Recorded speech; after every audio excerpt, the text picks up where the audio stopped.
Oh my. Oh my, oh my, oh my, here we are. We're back again. For more Kerbals today. Let's see where we're at. I know where we're at. We're gonna resume save. We're gonna go here. Alright. Okay, hey everybody, welcome to the stream. Hope everybody's having a wonderful Saturday. Maybe a Sunday, I don't know. You never know. I mean, I looked at my analytics. I know. I got users. I got most of my viewership other side of the world from me. Y'all are like 24 hours ahead of me. So hey, how's it going? What's up? Back on Kerbal Space Program, and we are going to fly by the Mun tonight. That's right. Tonight it's all about Mun science. So let's see what we got right now. Right now we got all the way up to aviation. We haven't yet unlocked. Ooh. We are only going to need to get one of these. I may as well end up going here and then here. So we'll get advanced rocketry, and then we'll get fuel systems, and then with fuel systems, you see that right there? This right here. This! The external fuel duct. Very important. Very important. You need that for the asparagus staging. And that's some very important stuff, the asparagus staging. So, let's go ahead and let's design a vehicle in the VAB that we will send on a mission to fly by the Mun. Obviously, we're going to start with a Mark 1 command pod. That's just a given. Should be expected and anticipated, the Mark 1 this early in the game. Because this Mark 1 cockpit, this right here, it'll burn up in the atmosphere. It's not, it don't got the shielding, but this right here, it's got shielding on the underside. It doesn't look like it, but this down here, this is like, if there's any one part that is going to end up surviving re-entry, it'll end up being this.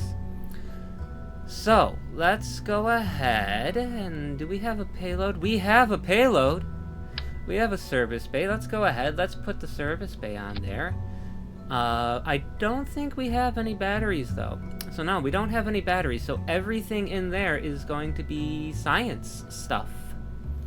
So we'll open this up, and we'll come over here, and we're gonna go to the science tab. I think what we're gonna do is we're gonna put a mystery goo right here. We're going to try to get that right in the middle, best we can. Yeah, that looks good right there. Then after that, I think what we're going to do is we're going to take a press mat barometer, and we'll put the press mat barometer over here on this side. I'm gonna turn it a little bit like that. There we go, that looks nice.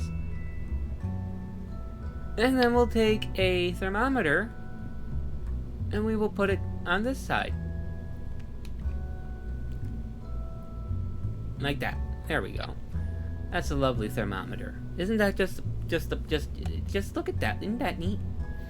So now we got a science pod all set up. We got all kinds of science we can do.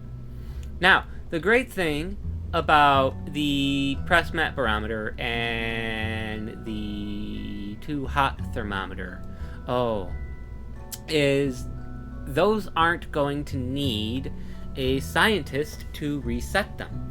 All we end up having to do is we just gotta pop outside of the command pod and we just gotta collect it. Because the way the idea behind it is that Kerbal basically would like come out, take a look at the readings, write them down, and then go back in. Very simple, very easy. So you don't need a scientist to go with you to reset the Well, that's kind of loud. That music is kind of loud. Let me go into settings. Let me turn the music down a little bit. Yeah, let's turn this music down about... We'll bring it down 30. Ambience, I think we'll bring that down 20. And then we'll leave everything else like that. Okay. Save and exit. There we go. That should be easier for y'all to hear me now. Okay, so... was talking about Science Pod. We got Science Pod all set up. We're ready for that. Let's move on to putting on our final stage. Now you see here we got some new parachutes. We did. We got a radial mount Mark II-R radial mount parachute. And we have a Mark 12R radial mount drogue chute. Now, the difference between these two is that the drogue chutes are there to slow you down. They are your atmospheric brakes for going from like high speed to landing speeds. So you want those on here, especially if you're going to be going to a different body in the system. So we'll take this. We'll set this up just like this. We'll have the Mark 1, the Mark 16 parachute on the top. We'll have the drogues coming off on the side. And then what we're going to do is we're going to come back over here to staging, where we got our staging, and we're going to set up a different stage for the two kinds of parachutes, because we don't want them going off at the same time. We want the drogues to go off first, because when we come into the atmosphere, we're going to be really hot. In fact, we're going to be so hot, it's going to be so hot, so dangerous, I want to put a heat shield on there. Because although the Mark 1 command pod is very durable for re-entry, it's not perfect. It has some issues with re-entry that we don't really want to be putting up with. On the surface bay. The surface bay would burn up in an instant. Well, not in an instant, but it would burn up well before the Mark 1 command pod does. Because as I was saying, the Mark 1 command pod actually has some pretty decent survivability when it comes to re-entry. And these little landing the landing gear is going to help cushion the impact if we need it. Because you know, you're coming in pretty hot, pretty fast. You got the drogues to slow down. Then you got the Mark 16 actual parachute to let you just kind of float down, and then just making sure that we're gonna be we want to survive. That's all it is. It's just survivability. So we'll set that up. We're all okay. Now we got this part here. This is all set up. So now what we're going to do is we're going to say that stage is exactly how we want it. Yes. And then we'll put the decoupler there. And we're going to set up our main stage with 4 of these. This is what we want to have for our transfer from Kerbal to the Mun for the flyby and back. So let's see what we got there. We got 1,814 meters per second of delta V when we're in atmosphere, but what is that going to be when we go into vacuum on the swivel? 23, 22. So that should be more than enough for us to get our transfer. Well, we're not actually doing a transfer, so I should stop saying transfer. That should be enough for us to get a flyby and a return. So next what we'll do is we'll go to another stage, and we will come here, and we will make this be our insertion and parking stage. As we want this to get us the rest of the way out of the atmosphere after we get up off the ground. So let's take a Reliant. Let's put the Reliant down there. Let's get these combined like that. Now, you're not going to be firing off in vacuum. You're going to be firing off probably, let's see, let's get you firing somewhere around... I like how you look there on 20.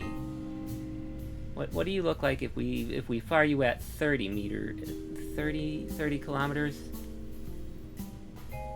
You know, I like that. I can live with that. Technically, this rocket, all on its own, should be able to put itself into orbit and park and come back. But that's not our goal. Our goal right now is to do the flyby of the moon. So we're going to put one last stage on here. Gonna go right there like that. And we're gonna take... I wanna do the thumper. And there we go there. And let's see what we're getting on our thumper. We have a 1.21. Okay, yep. This looks really good. Each stage has a higher thrust to weight ratio than the one before it.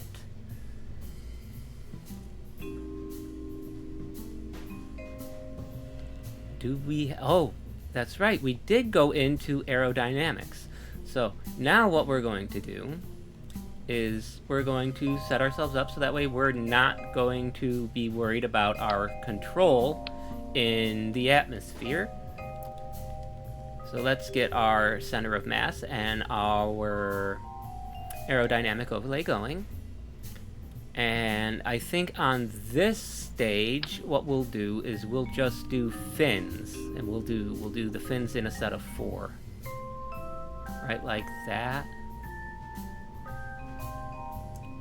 And see, this is going to be, this should be everything that we do up in space when we're outside the atmosphere. So we'll put that there like that, because we're not expecting this to really be flying on its own in atmosphere. So now we'll put that on. We'll take this off. Looking at our next stage, I think I want to do stronger control surfaces.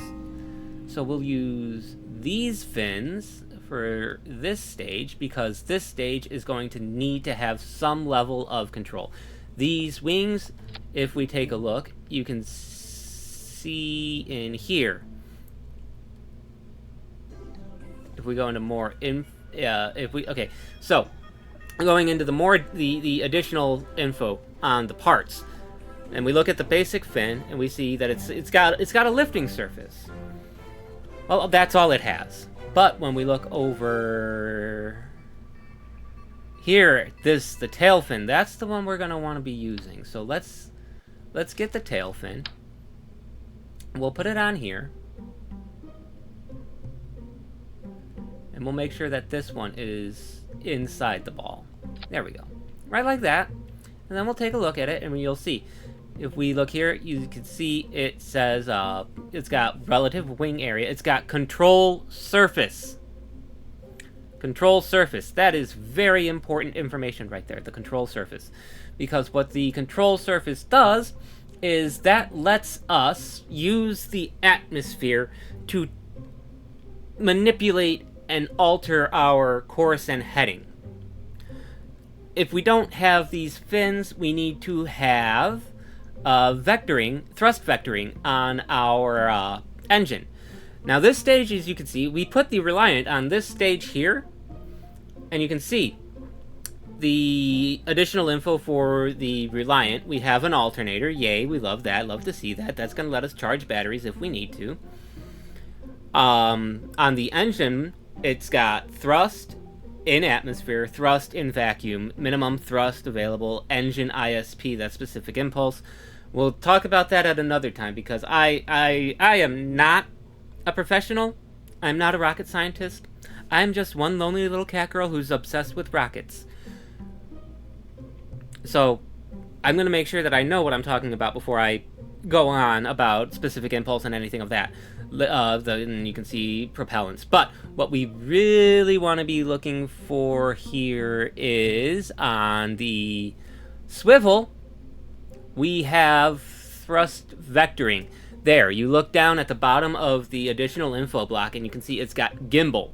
So the swivel can vector thrust by 3 degrees from straight, which means that the vector in vacuum is able to steer itself by changing the direction of thrust ever so slightly by 3 degrees.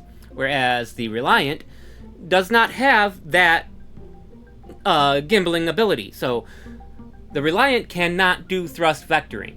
So if you're in atmosphere with a Reliant and you have wings with controls with the what was the term, control surfaces, you're able to still have the ability to turn and fly, course correct, and all of that fun stuff.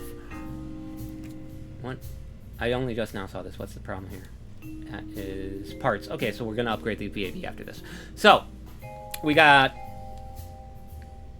our thrust vectoring talk has been done. Our control surfaces talk has been done. It's time for us to go and put on our solid fuel booster stage. We're going to put that there. We're going to take this guy here. We're going to put it right there. And we're going to...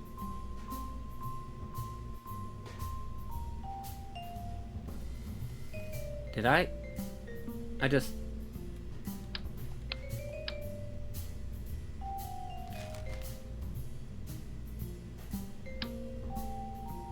I am smart. Let's fix that up right there so that way we don't have the double up. We got our center of mass has shifted down from the sheer massive weight of the thumper, but our aerodynamic overlay is still up there, so we got to bring that back down. And to do that, we're going to take these tail fins again, and we are going to put it down right here. That looks like a good spot for it. So, we have now completed this rocket. This is ready to go. This is all set and ready to go. We see we got it balanced. We have a thrust to weight ratio greater than 1 in all of our stages. So, let's go ahead. Get that out of my mouth. Let's go ahead and let's set up our pilot, because of course we're not. No, Jeb, I'm sorry. We're taking Valentina because this is the Cat Girl Kerbal space program. Thank you very much. Having done this, what we're going to do now is we are going to quickly return to the Kerbal Space Program Center. We are going to upgrade the vehicle assembly building. Now, if we come back in here and we take a look, yep, we are no longer over our part limit. Now, it says that we are missing a ladder. And it's saying electric charge required but not generated, and you see that one's just a caution. So, if you're looking in your engineer's report, and you come down and you actually take a look at it, you'll see you got this red one, you got this orange one, and you got this white one. Well, the white one's just telling you, hey, maybe you should take a look at this. This might be something that you wanted it to be able to do, but you don't have the ability to do it. Double check what you're doing here. Like how it's saying here, missing ladder, cannot transmit science, unused monopropellant resource. None of that is anything that matters. In fact, because we're not going to be using the monopropellant, we may as well just come here to where we actually have the monopropellant, which is stored inside the Mark 1 command pod. And we'll just say, you know what, since we don't have any way to use it, let's just get rid of it. And now you saw down there, the little note came up, and it's gone. It's not there anymore. It doesn't say, hey, you got monopropellant in there that you're not using. This yellow one, though, how you look and you see electric charge required but not generated, that's telling me, hey, you got these electronic components on there, but you don't have any way to keep them charged. Are you sure you got this set up the way you want it? You know, because that's something that, you know, it's a pretty big deal, but it's something that you could come away from. However, if I was to, say, take off the parachutes, parachute missing, well, that's something that you could survive that. You could survive without parachutes if you have enough to do a powered landing, which we don't have. This should not be doing powered landings. So we want to have our parachutes on there and our drogue chutes on there. And now I gotta redo that. You come down there. Give me another one and put, there they are. There's the drogues. Drogues come up here, and you will go down there, and then get out. Stay. There. Nice and neat. So we should be all set and ready to go. And I think what we're going to do is we're just going to go ahead, we're going to launch. Because I'm not actually sure how I could... I wonder, what if I... Is that gonna give us a... No, it's not. It's just gonna give us unused resources. Okay. Well, we'll put everything back on. We'll double check our staging. So we got the thumper goes off first. After the thumper is expended of fuel and we have attained a certain elevation, we will then stage and relieve ourselves of the dead weight of the empty thumper, and the Reliant stage will fire. When the Reliant stage has run out of liquid fuel, it will stage, separate, and the swivel will fire. We will do all of our stuff up in space. When the swivel has run out of fuel, when the swivel has run out of fuel, it will be staged, and that will discard everything. Ideally, if this rocket ends up having the exact amount of delta V that is required for this, we should end up staging the swivel right after we've brought down our apoapsis away from our flyby and back into Kerbin's atmosphere. If we do not have enough fuel for the braking, that's gonna suck, because we don't need to have enough fuel to completely bring down and lower our apoapsis from the flyby orbit into atmosphere. We can use the atmosphere itself, as I discussed in our previous Kerbal stream, to brake, slowing us down so that way we can land. Having the drogues and the parachute combination would give us the ability to say, hey, we're still coming in too hot and we are very low. We need to slow down really bad. Fire the drogues. We fire the drogues bring us back down. We're now moving slow enough that we can release the Mark 16 parachute, and voila! We will then float down and touch gently on the surface. No damage, all good. So, let's do it.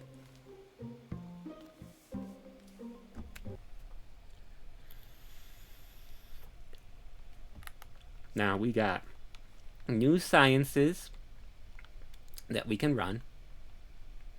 So I want to come over here, and while we are down here, still at the Space Center, we're going to get a base reading of the atmospheric pressure. We're going to get a base reading of the thermometer. We're going to keep that. Then what we're going to do is we're going to go ahead. We're going to send you right on out, and you are going to take the data from there and take the data from there. Thank you very much. Take it. I don't think we could do... I think we can do an EVA report, but yeah, we already collected all the signs for an EVA report from the launch pad. Very important to note that it says from the launch pad, not from the Space Center. So, since we have already gotten all the signs that we can get from an EVA report from the launch pad, we're going to reset that experiment, and we're not going to take it. If we check crew report, we will see that for a crew report at launch pad, we have already collected all the signs that we could get from doing these at the launch pad. So we will reset that experiment too. Everything's all set, ready to go. Let's throttle up, and we're off. Don't be overcooked. Don't be overcooked. Don't be overcooked.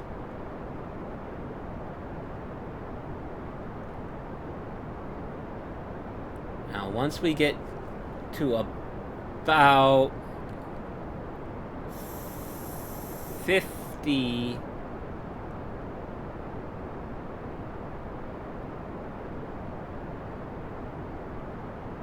meters per second,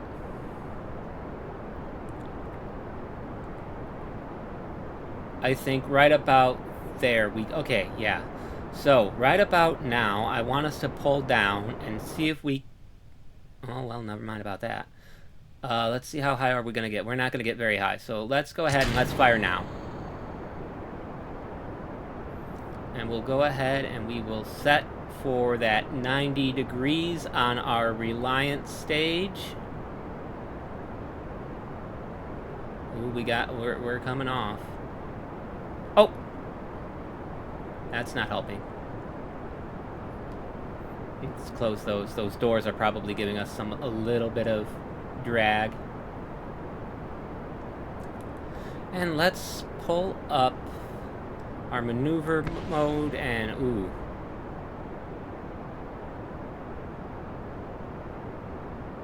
I'm not sure how this is going to go. How high are you going to get us? That did not go quite as well as I was hoping.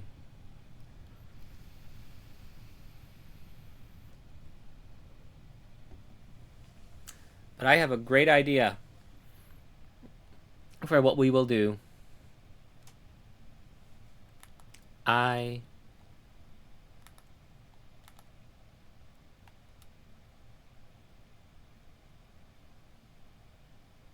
am going to do a full test on this. I want to see just how good we got it. And right about there.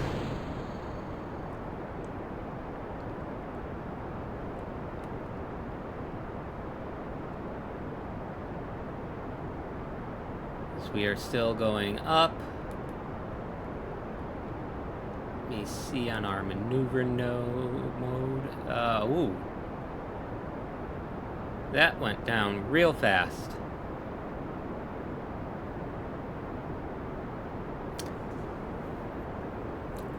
So this was a terrible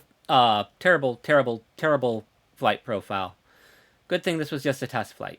So we know that we do not have enough on that first stage. So we just don't have enough on the first stage. That's all it is. And that's probably because I would assume, yeah, I was looking at it with altitude. For an at-altitude launch, and we don't want an altitude launch. What we want is we want a sea-level launch. What the heck are you even saying there? Like 30-something.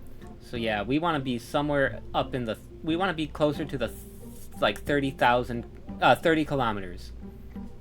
We want to be closer to that when it comes to being this stage separation here. So, how are we going to fix that? Well, the best way for us to fix that is going to be to add an additional stage of solid fuel rockets right down here. And what we're going to do is we're going to come here, we're going to take that, we're going to put that down there. We're going to come back to our engines. We're going to take our hammers,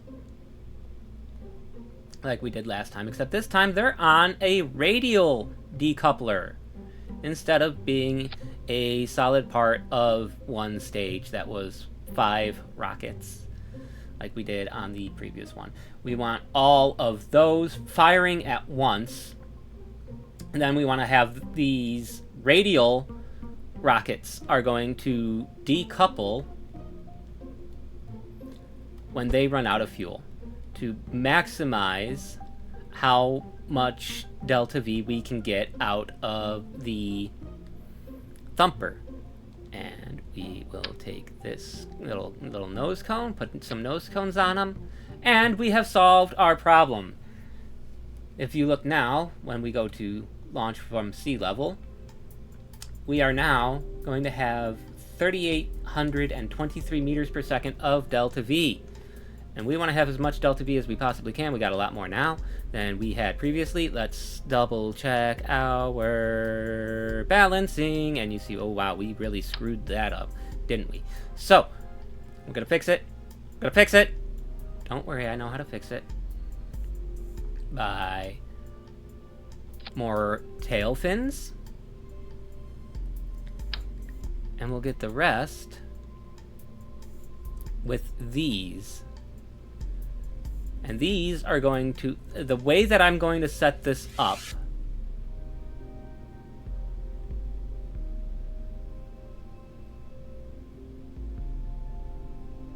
We are going to end up having a situation where the fins are going to operate off of the atmosphere to help pull these away from the rocket as we let go. Plus, more tail fins, more control surface. We're going to have more control. We should be good now. So let's go ahead, let's name this craft. And this one we will name, let's name this one Monica.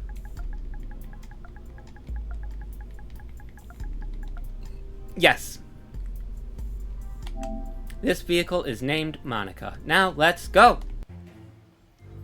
This time we're gonna get it. This is gonna be the one. Previous flight was just a test flight. Excuse me. Excuse me? I don't like that. Let me revert back to the vehicle assembly. I don't think I have them, but in the off chance that I do not. We do not have struts.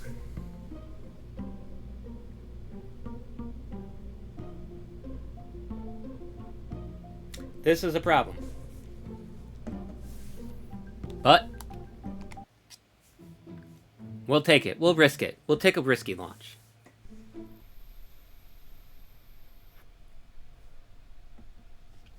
Look at that. So much more stable. Much more stable. And on top of that, not only are we going to do that, we are going to open and we are going to aim camera and zoom in, and we're going to redo that. And we're going to redo that. And we're going to go back and we're going to recollect them. The EVA. Come on down here. Take the data from there. Take the data from there. Get back on. SAS. Throttles up. Let's go!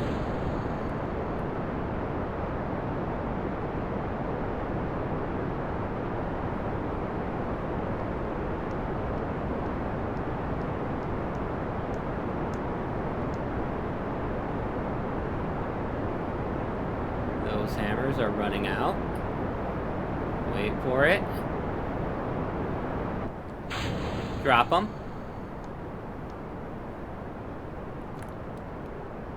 Let's bring up maneuver mode. And you can see we got a much better profile now. We're getting way high up there. Way high up there.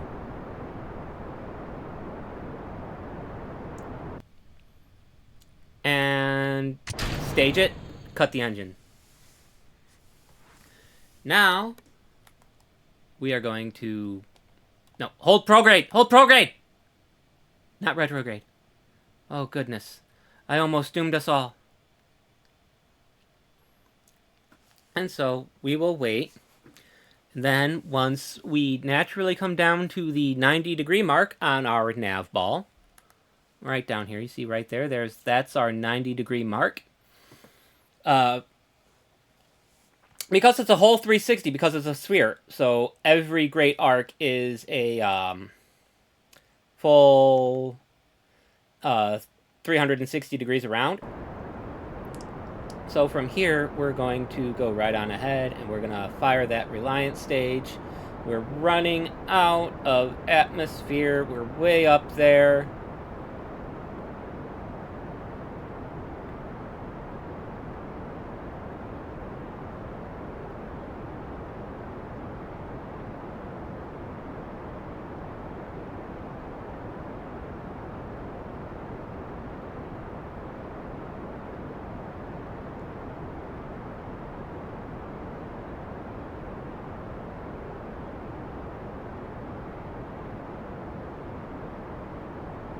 Let's see how high up I want us to go with this. I want us to get a little bit, coming a little bit off of the equatorial mark.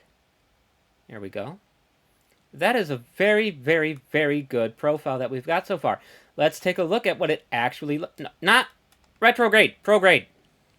Stop doing that. I can't believe I'm doing that. That is such a rookie mistake. All right, so here we go. Our apoapsis is a nice 76.5 kilometers. Very nice to work with. Very nice. We'll be getting up there quickly. We're already at. There we go. We had the music changes as soon as you break the line between atmosphere and vacuum. So we are in space now. We are going to come up to the apoapsis.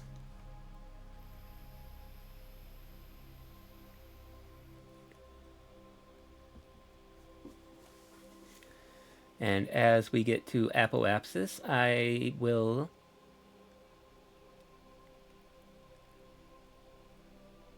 start working on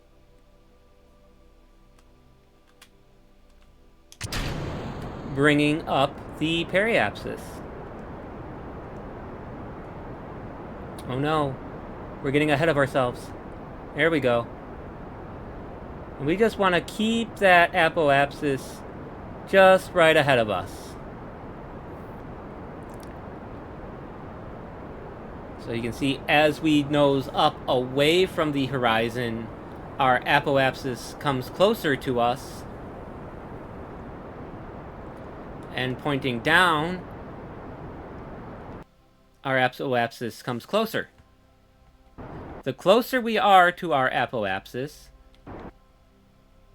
the more effect we will have on our periapsis over there, as you can see.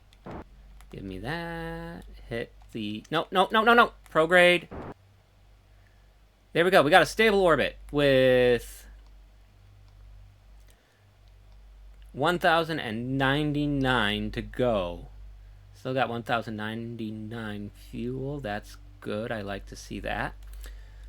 Because it's only going to take us... Let's see.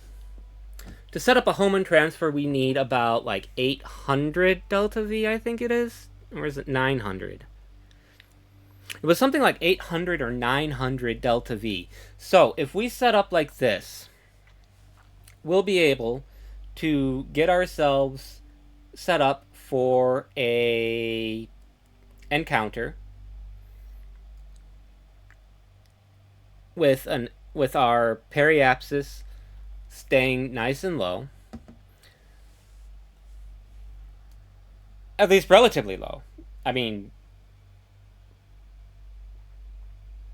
we don't want our periapsis to be in the atmosphere as we're leaving. We want it to be just above, so that way once we do our flyby, we could do a small burn to bring the periapsis back into atmosphere at apoapsis, and then we'll come around with our periapsis down in atmosphere. As we pass through the atmosphere on the first time, we will burn most of our whatever fuel we have left at that time.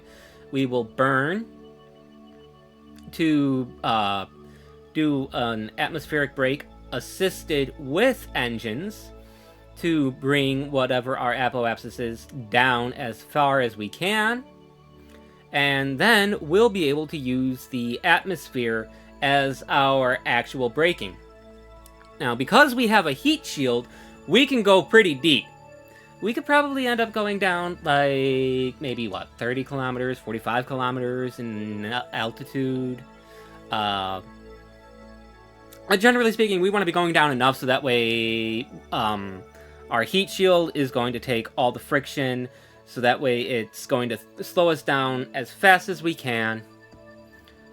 But first things first, since we got ourselves in this nice little parking orbit, I'm going to drop us down a little save.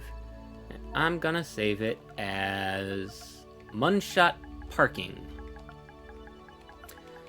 Because I refer to what we have ourselves set up in right now as a parking orbit. Because we are parked here in this elevation until we do our actual burn. And I want to pop back over to the Space Center. Because what I want to do there is I want to go ahead and I want to see if we can afford to upgrade our tracking station. Our tracking. Ooh, excuse me, I got the hiccups. Upgrade the tracking station. Okay. Upgrade mission control.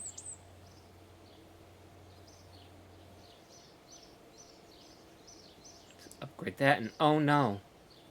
Oh no. We can't afford. We can't afford.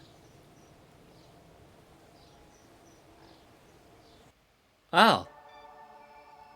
It's a good thing I know how to set up an encounter. So what we're going to want to do is we're going to want to come here. Oh, I can't do flight maneuvers, can I? No, I can't set up a maneuver. Alright. So, what we're going to want to do is we're going to want to make sure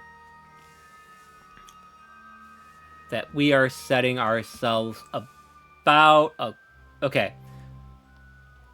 If we were to go from here to Kerbal, we want our apoapsis to come out right about here. So we'd want to burn right about here. So let's go ahead. Let's speed up time. So that way we can come around.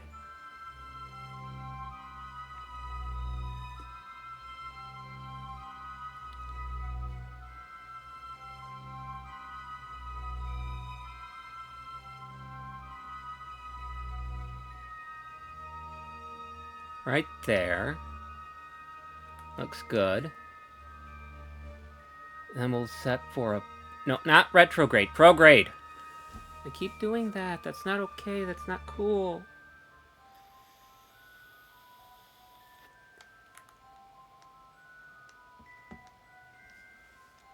Okay. And let's burn. There we go. It's looking good, looking good, looking good. Keep that burn going.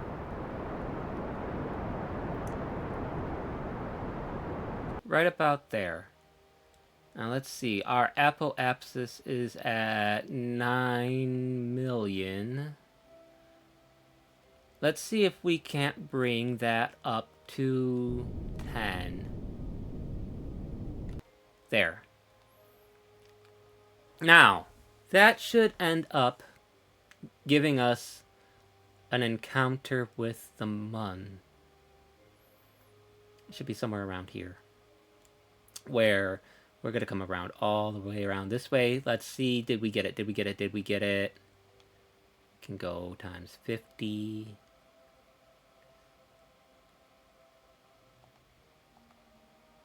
Actually, let me turn SAS off.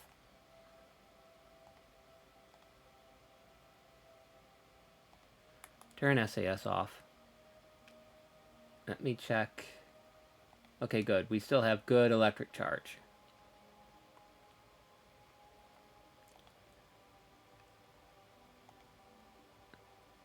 Let's keep going. Speed up faster a little bit. Yeah, look at that. We're coming to it. We should have ourselves a good encounter with the Mun. There we go. We have had ourselves a Mun encounter. And we are going to fly by. We're going to fly right by it. See, there it is. There's the moon. Hi, Mun.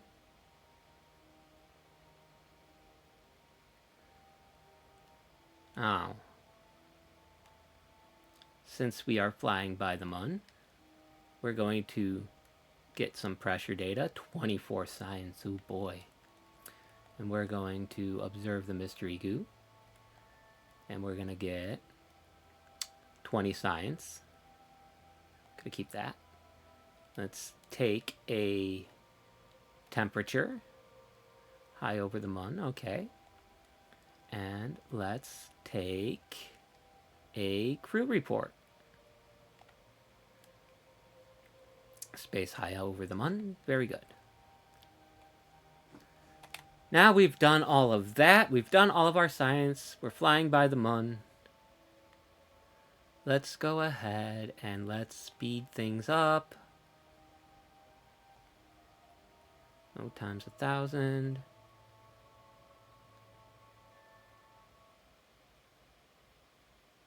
Approaching our apoapsis. As we get closer and closer and closer, we will now come back down on time. Let's see where our periapsis is at. Our periapsis is way big up there. So let's go ahead and let's hold retrograde.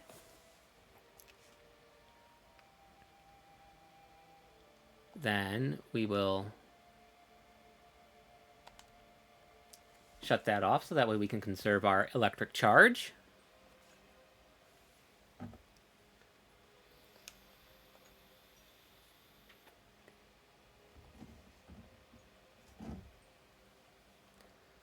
We'll just speed up just a little bit. We'll go 10 times. Because we're still a ways away from our apoapsis.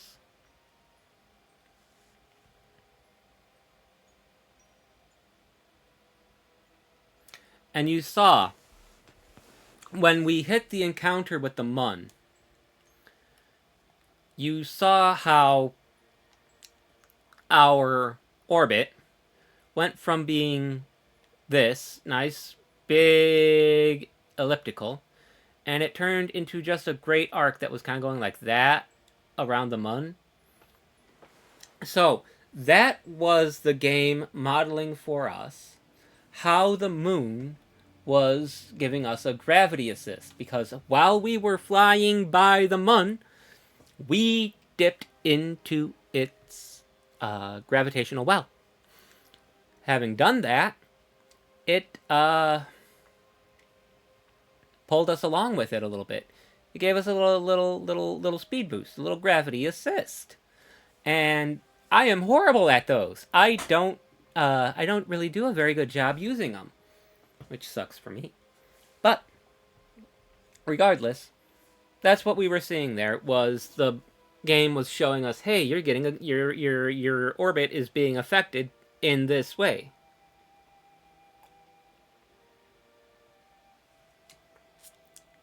But we can come on up to our apoapsis. We can stop that there. Give me that. Give me that. And now we're going to just make sure, hopefully, we have enough to bring our periapsis down. And I think we'll go, because we don't really have that much delta V left, I think we'll try to go for... You know what? That looks good. That looks good. In fact, I might just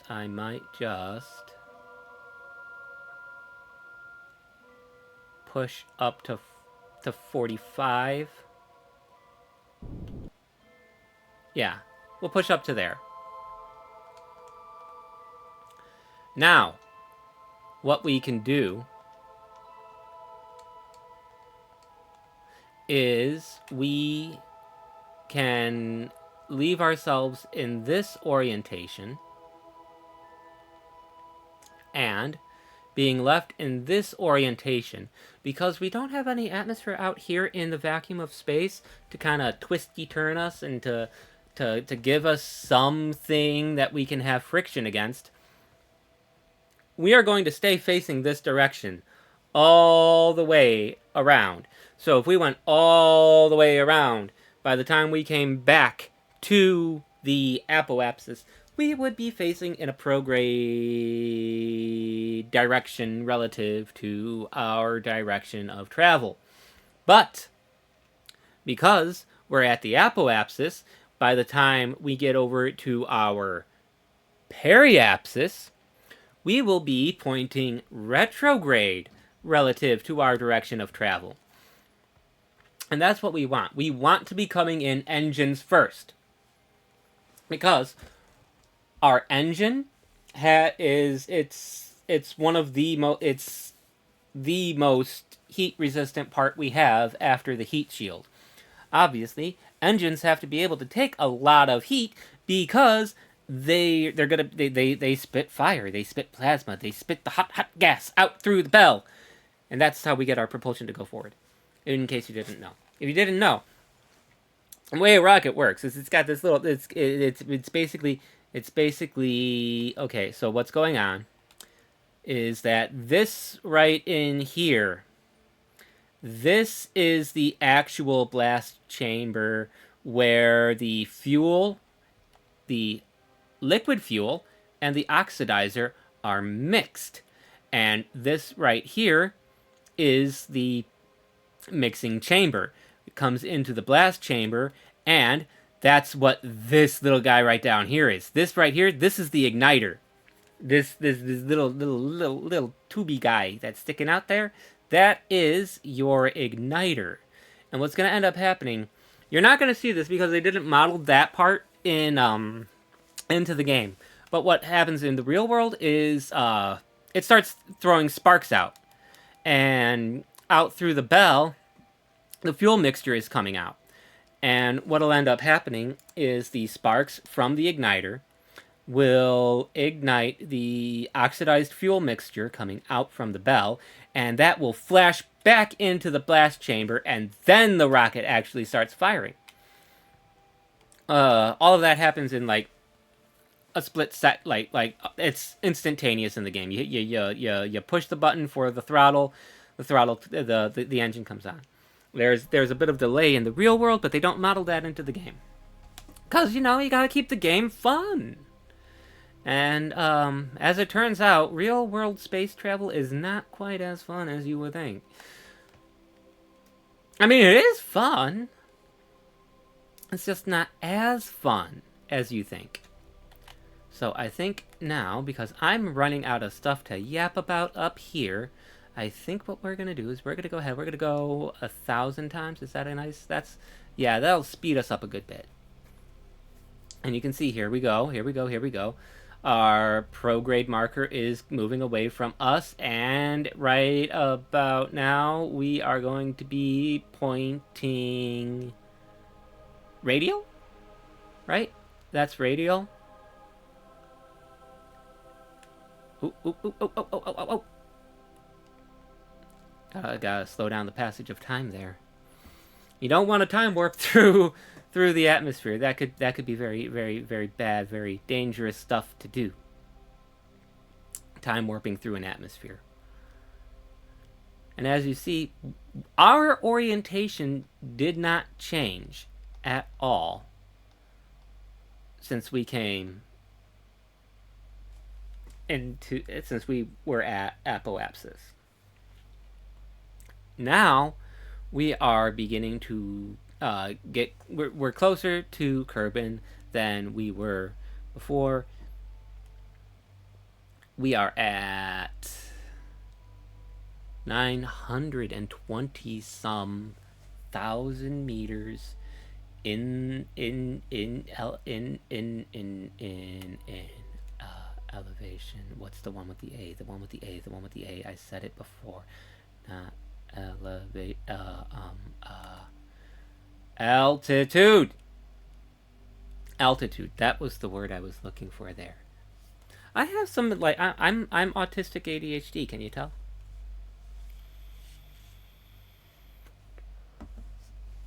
So here we go. Here we go. Here we go. We are slowly coming down.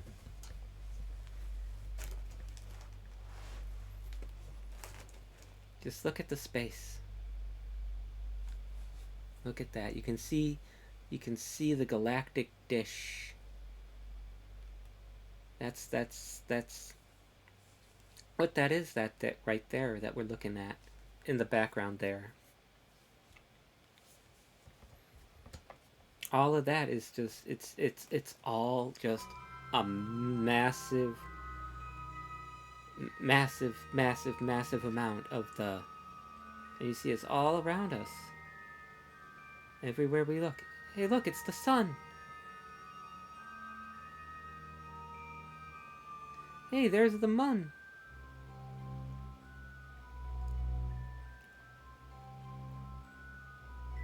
Man, I love this song. It's such a whimsical little song. Don't you think? Kind of feel disappointed in myself because I did in our previous Kerbal stream, I did new game into stable orbit and the return in an hour and a half, and an hour has gone by on today's stream, and I've only done this one flight. I mean, yeah, sure, technically there were two, but the test flights don't count. Test flights don't count, chat. Never forget. And you can declare anything a test flight as long as you're able to recover vessel from it. Right? Right. Glad we have that agreement.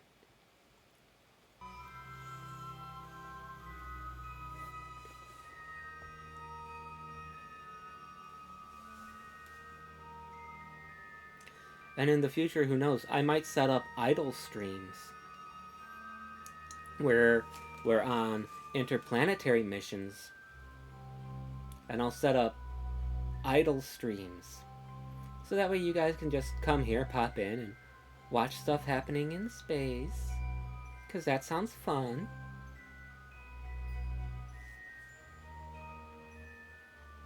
But we're gonna get a lot of science out of this.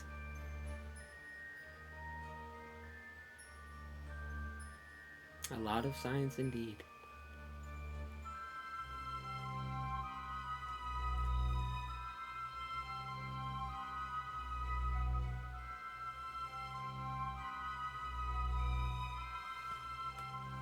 Look at us go. Real Kerbal knots is what we are.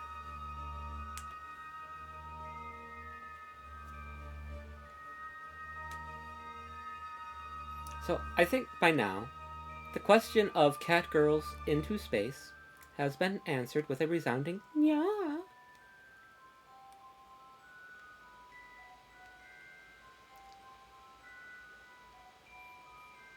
And when we recover this vessel, it'll just be that much more obvious that yeah.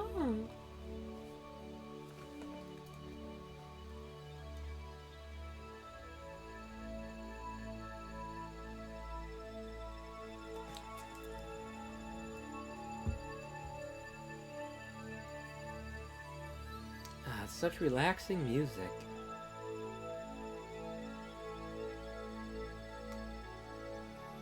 God, listening to this music makes me feel like I'm like I should be watching like a documentary done by like Carl Sagan from like the 70s or something. Listening to this music, it's got this Carl Sagan sound to it, you know. Like, I don't know if you ever saw Carl Sagan's Cosmos. Back, not Neil deGrasse Tyson's. I mean, don't get me wrong. I thoroughly enjoyed Neil deGrasse Tyson's Cosmos,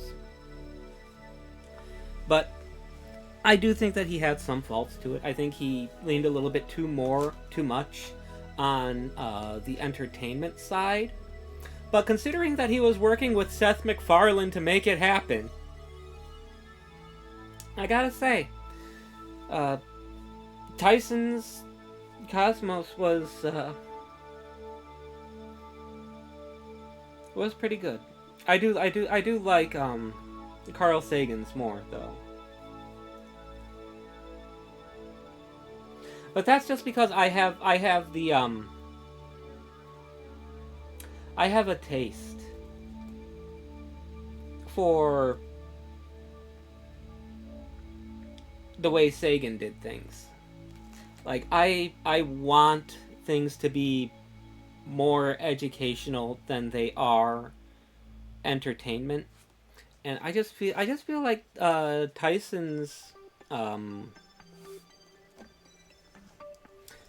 Cosmos just felt a little bit more like it leaned a little bit more towards entertainment than I really like. But like I said, I still enjoy it. I enjoy the ever-living hell out of Tyson's Cosmos. But there's also the problem that Sagan's Cosmos is out of date, because if you go back and you watch Sagan's Cosmos, they are talking about the Voyager launches. Because I'm not even sure. I don't think no, Voyager did, right?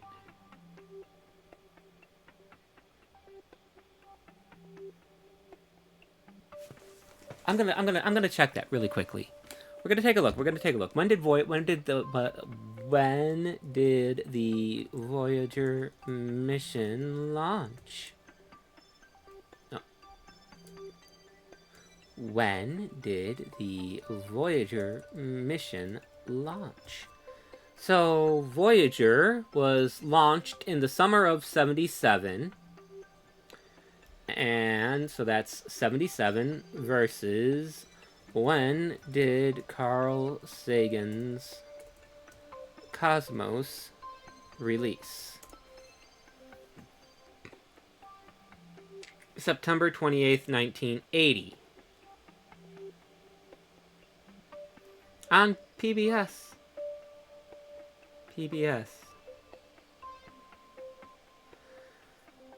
Remember PBS? Alright, so so Voyager 1 was launched on September 5th, 1977. And it was launched after Voyager 2. So Voyager 1 was launched September 5th, 1977. Followed a shorter but faster trajectory. So Voyager 1 visited Jupiter in 79 and Saturn in 80. And then Voyager 2 was launched August 20th, 1977. And it visited Jupiter, Saturn, Uranus, and Neptune. So a fun fact was that Carl Sagan actually worked on the Voyager program. And it was, in fact, his idea to do the Golden Record. And his idea to make sure that, like, the Beatles were on it. So, it's been a while since I've actually watched Sagan's Cosmos. But as far as I remember, they had the pale blue dot.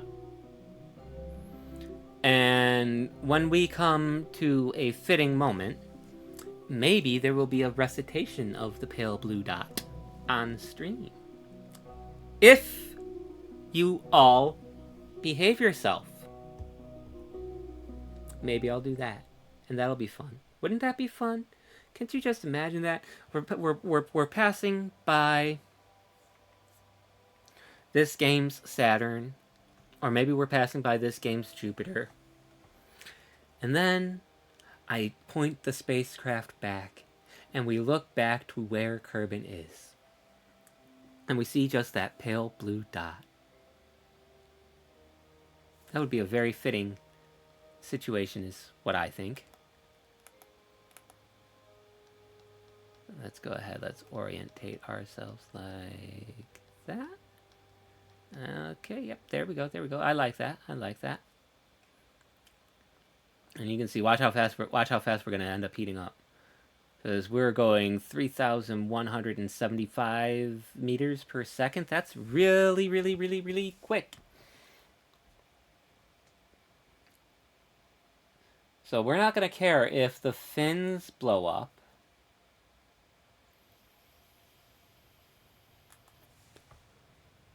In fact, let me bring this up here so you can see it. As you can see, you look at our Apple app. Oh my goodness, that gave me a startle. Woo! Bangity bangity bangity boom. You can see our apoapsis is dropping pretty quickly, and our landing gear is getting pretty hot too. So I want us to get about to as close to our periapsis as we can before I fire off the engine, so that way I can have the most efficient burn I can.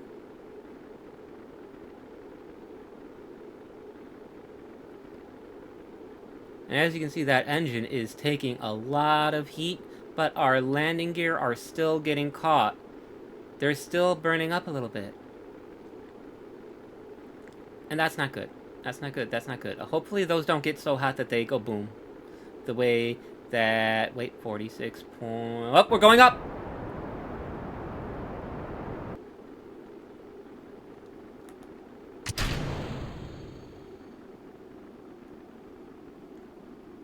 And there we go. We got our... You can see the ablator from our heat shield is deteriorating. And yes, we are going up.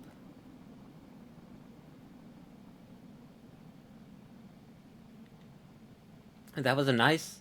That was a good atmospheric braking there. In fact, I'll come over here to this screen here. You can see, look how much we went from all the way out here at, it was roughly, what was it, 11 megameters? 11 point, what was it, 11.9, 11.5, something like that? It was 11 million, some 100,000 meters that we were up. And with that one burn there, we came all the way down to here, to where we're only 1 megameter. And still dropping. So let's come here. We can see we are in fact going to end up having multiple passes. In fact, if we end up with 3 passes, 3 full orbits before we end up fully captured within orbit and landing, that'd be pretty good. That'd be a pretty good one.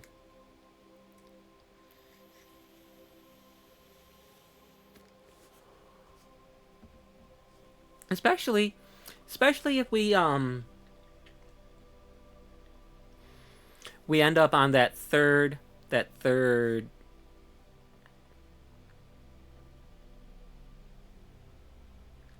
orbit. We end up going back out into space for like just a brief second. Because I really want on our final approach, I want my apoapsis to be as far down as I can get it.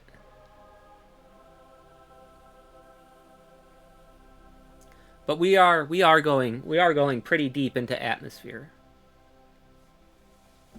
Comparatively, you know. I mean, yeah, sure. Uh, the midpoint of atmosphere is like 35,000, but 40 some thousand deep in atmosphere it's a scary situation to be in. You can see we're coming back around. Let's go ahead and let's time warp around.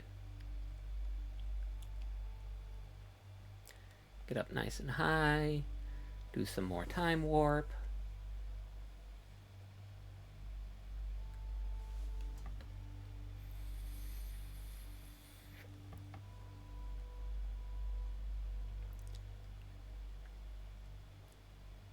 We're gonna come back around.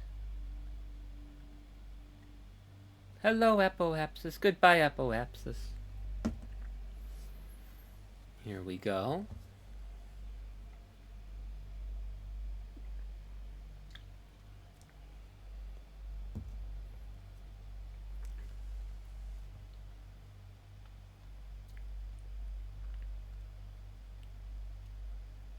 Here we are. We're coming back around. Here comes Periapsis. Let's go ahead and cut time warp now.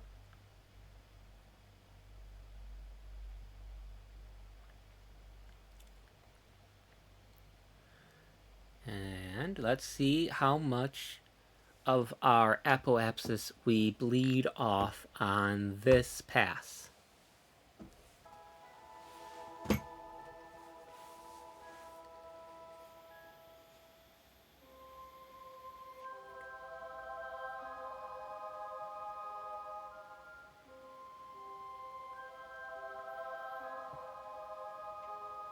So I'd like to take this as a moment to have a brief little chat about, the state of the channel.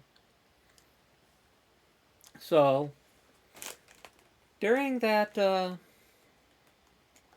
during January and December, that whole time where I wasn't streaming and I wasn't uploading to YouTube,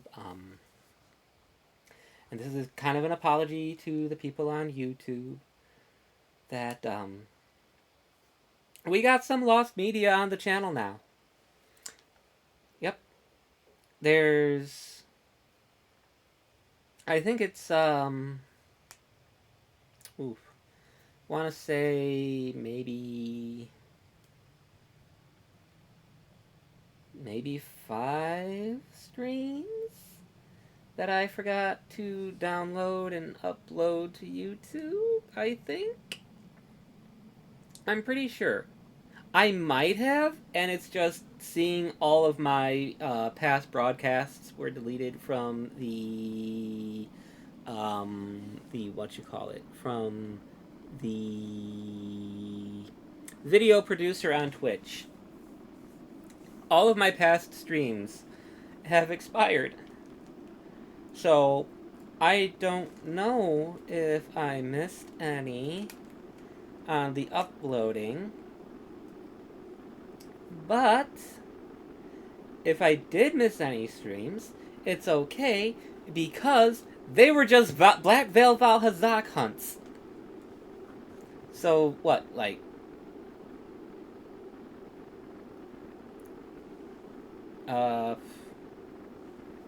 maybe like 10 hours of Monster Hunter hunts that we're not going to have on the YouTube channel that only the people who made it to the streams are going to have seen. However, those were very uneventful streams. We didn't get any progress made because, we're hunting crowns in Iceborne. And that is a process. That's a process. Because if you were watching yesterday on stream, or if you caught yesterday's streams after I dutifully uploaded them to YouTube, you know that last night's stream started off with getting the miniature crown for Velkhana. Then later on that night, we had the when we were trying to grind out Velkhana to get to the large crown, we had the mini crown wound up getting replaced with a new record, and then nothing else happened. We didn't get the large crown Velkhana yesterday, which I was hoping we would. I really thought we were going to. I was so optimistic yesterday that we were going to end up and getting the mini crown on the first hunt of the night. It set me up. I was set up to have a good mood that stream. And then we got to the end, and I was just tired of it. But that's the way Monster Hunter really goes, you know. I feel the same way about shiny hunting in the Pokemon games, where it's like the harder, the rarer, and the longer it takes to do something, the more valuable it feels to me. So, like, here's some deep in it lore for you all. When I was a kid playing the Pokemon games, I never caught a shiny except for the ones that were guaranteed. So in the games that I did play, it was the Red Gyarados from Lake of Rage in the Johto games. That was the only shiny I ever got. And then Brilliant Diamond and Shining Pearl comes out. I get all the way through them. And while I'm going through Eternal Forest, I get a shiny Budew. And this is I you know, like, I grew up when I was a kid. Pokemon first came out, and I played through all the mainline games as they came out. And I didn't catch a shiny until, as an adult, after Brilliant Diamond and Shining Pearl comes out, and I get a shiny Budew out of Eternal Forest. And that wound up being my only shiny encounter until I got the Poke Radar. Now that I got the Poke Radar in Brilliant Diamond and Shining Pearl, and I actually understand how to use it, I now have a whole box full of shinies that I never thought I was ever going to be able to, like, actually get shinies because of how hard it was coming up as a kid. And it's like, all of those shinies to me are like the most valuable Pokemon stuff I have, in my opinion.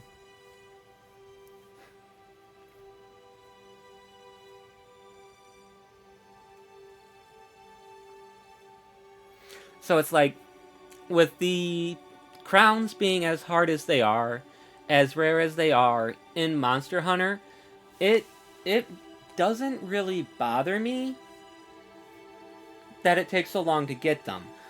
What does bother me, though, is that Monster Hunter can at times feel unfair.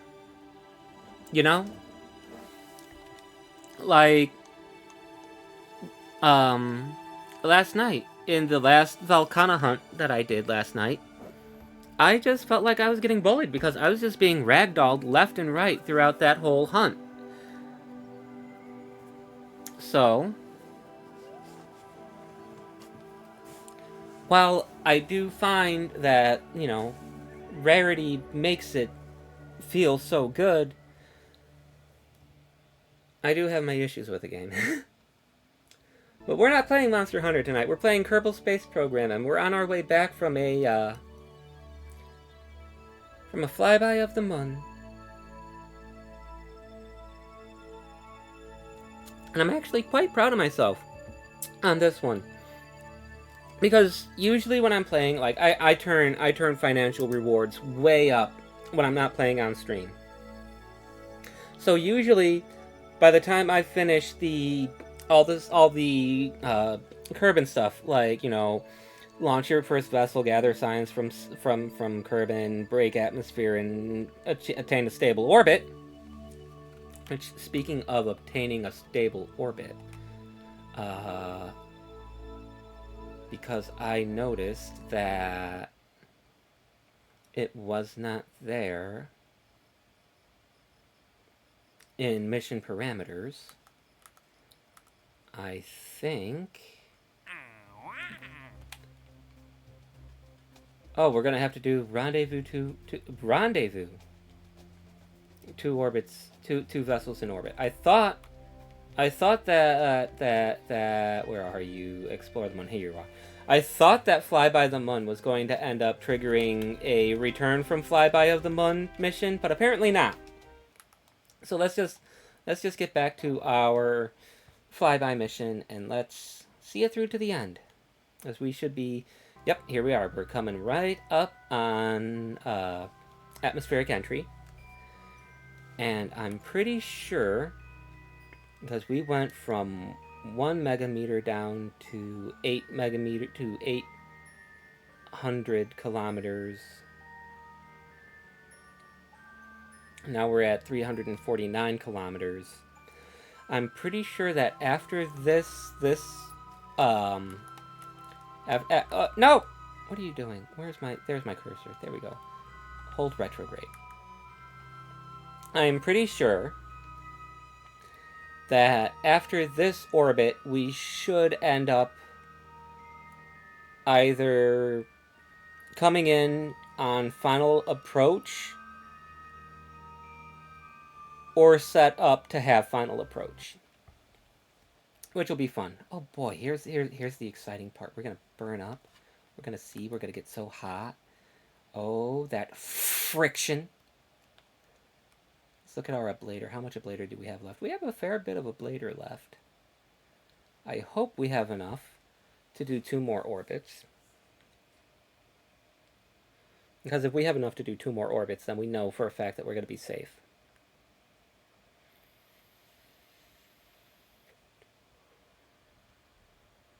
But I am just an amateur.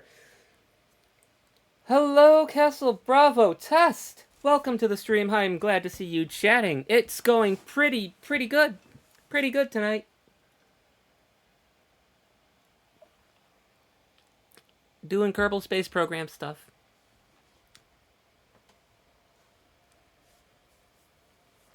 Or as I like to call it, the Kerbal Cat Girl Space Program. That's right, I am a cat girl. Cat girl. Yeah. How are you doing, Castle?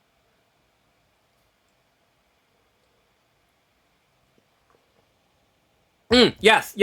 Thank you so much for bringing that up, Castle. That the friction is only the component of the heating, and that it's mostly from the shockwave.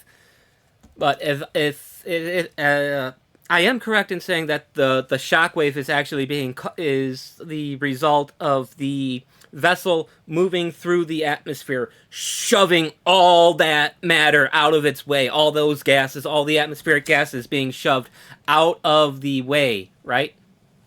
That's what's causing the shockwave, right?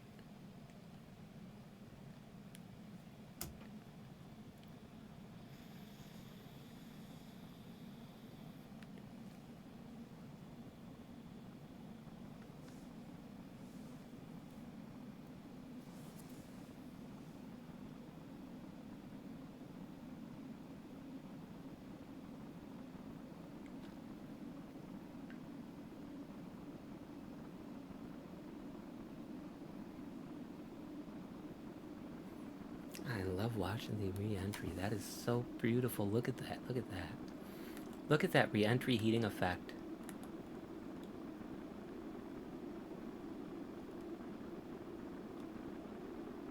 Let's just zoom in. Woo! That is a bad angle.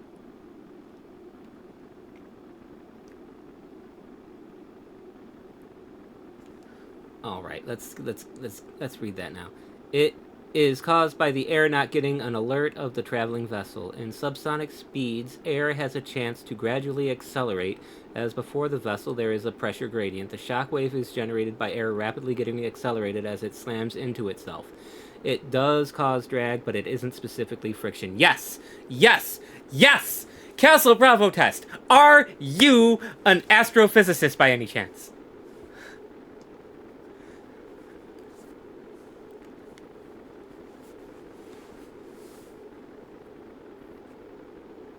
A student of aerospace engineering. This is the greatest night of my life. I got somebody in chat to call me out on my errors and mistakes and misunderstandings. Because I am a total amateur.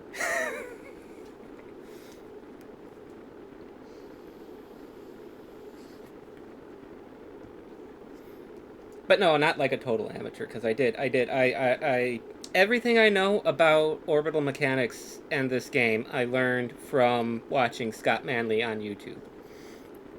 And I highly recommend watching Scott Manley on YouTube. He's very up to date with science news, the last I knew about him. I haven't watched him lately. But,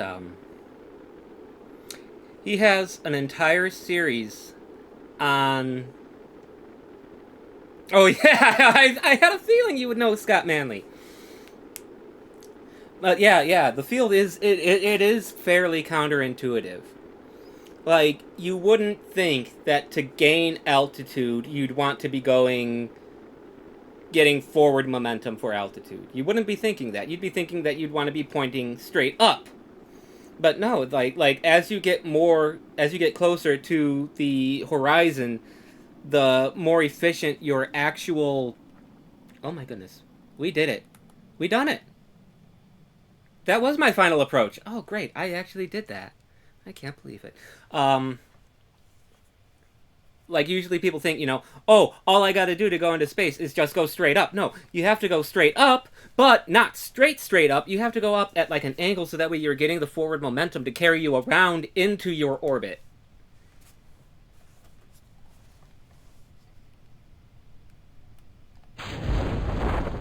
We'll fire those drogues.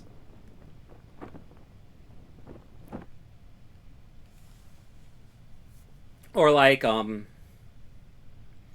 burning prograde at apoapsis is what's going to push out your periapsis. Things like that.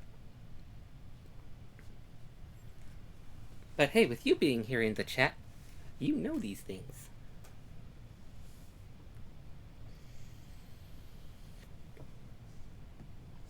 I remember my first flight on Kerbal Space Program. The first flight I did to get an actual stable orbit, I did do straight up. And then as soon as I got straight, I had the elevation, I cut the active liquid fuel at that point. Waited until I was out of the atmosphere, and then as soon as I was out of the atmosphere, I just brute forced my way in through a burning prograde. And then I learned from that experience just how inefficient that particular flight profile is. And that was when I'm like, if I'm going to play this game and be any good at it, I'm going to have to go and learn some stuff. And that was when I looked up and I found Scott Manley. And he has an entire series about orbital mechanics where he's teaching you how to do basic orbital mechanics with Kerbal Space Programs.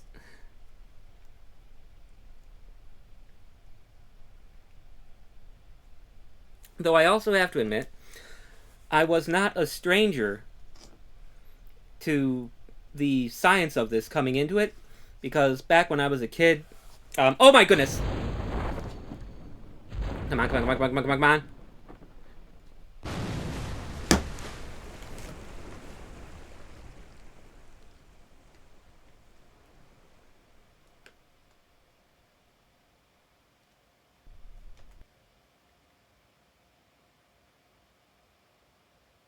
That was embarrassing. All I did, I got so wrapped up in our conversation talking about stuff that I completely forgot to pay attention, and I did not deploy the final No!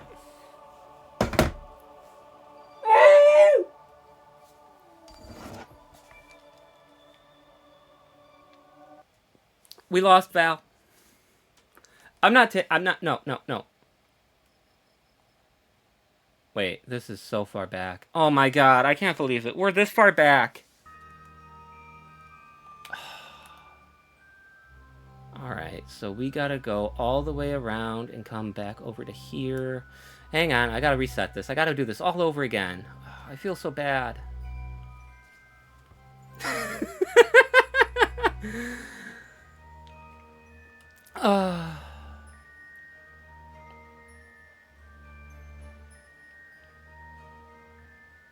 It's a good thing I have an aerospace engineer in chat now. Let's see, I think I was more...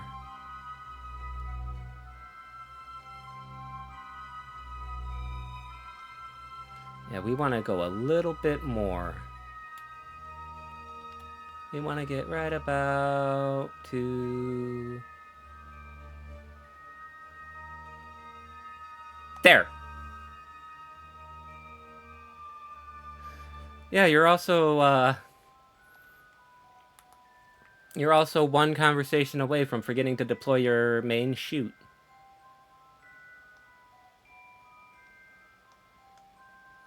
And let's fire. But I'm gonna do a lot less. I'm gonna speed through this. I'm gonna speed up time a lot more than I was the first time I went through on this. But at least we know that this is going to survive.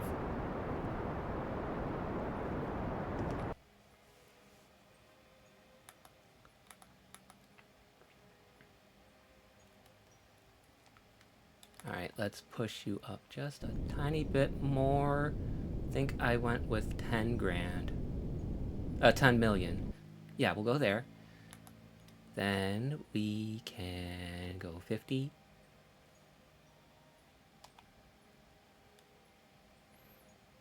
But hey, I'm just an amateur here. You gotta give me some slack.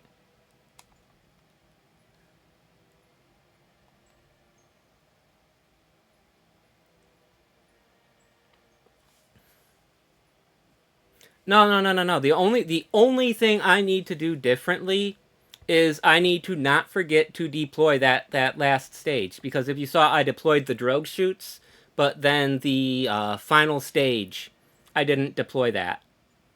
Because I was too busy yapping with you and not watching the screen. And we lost Val. But she's back. That was an alternate that we have had a quantum event. A quantum event that has now pushed us into an alternative timeline where Valentina Kerman does not die. Because Valentina Kerman is precious. Here we go. We should be slow enough that it should be an encounter. There.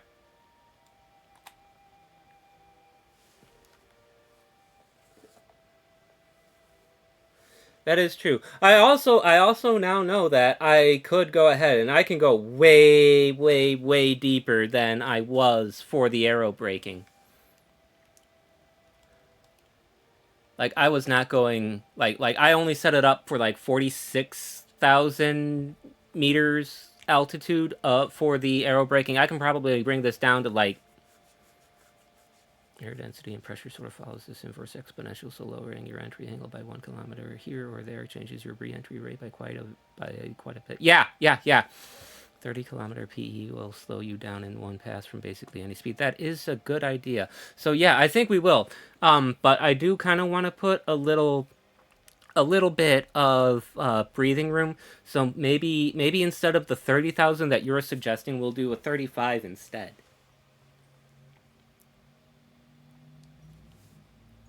But since we are here in the Mun, we are going to redo the experiments really quickly. Cat girl in space. Cat girl in space. That's all I am. It's just a kitty girl in space. No! Dang you. Make me have to do it again. Crew report. And hit that nice little keep experiment. There we go. All right. And let's close those. I know the game doesn't model it, but if we had those, hence why 35 is a good Gentile re-entry. If you can place it between 35 and 37, that would be perfect. You know, I think I agree with you there. Probably about somewhere in the 36s. That's what we'll shoot for. So we do the flyby. We're done with the flyby. Gonna go ahead, get us out of here. And going. Do. Come on. There we go. Alright, so let's get up to that apoapsis. Getting up to the apoapsis. Huh, things just go so slow out here. They're just so far away. And... stop! Nope. No. I want you holding retrograde. I want you holding retrograde that time. We're going to hold retrograde. Plus, that gravity assist from our flyby of the moon probably helps to equatorialize our orbit, I would think. So there's that. We still have a good distance away from apoapsis, so let's go ahead. I want to be as close there as I possibly can. That is a much higher periapsis than I had the last time.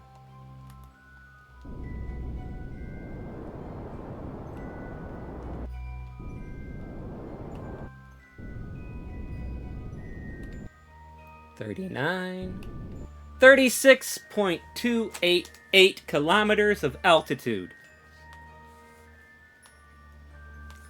30 kilometers is kind of a benchmark because I once did an experiment in this game where I re-entered from a solar retrograde eccentric orbit. I had an entry speed of like 15 kilometers per second.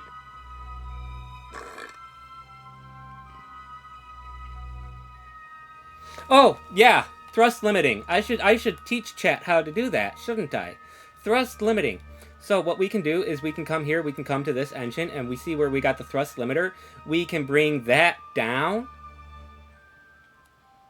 And that will, for example, if I was to put the thrust limiter to 50, and I was then to go full throttle, the full throttle would then only go 50% of total output. And it would, it ends up being a little bit more efficient. But that's, I do that, I tend to do that more towards when I'm closer to like doing stuff on Minmus, which is where we're going. That's what we're gonna do on the next stream, because this stream is all about the Mun and apparently orbital rendezvous.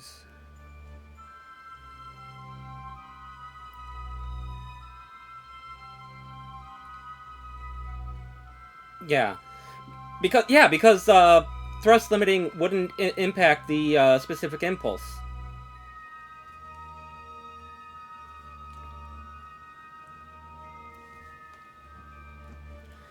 And the only way that you could alter your efficiency is altering your specific impulse.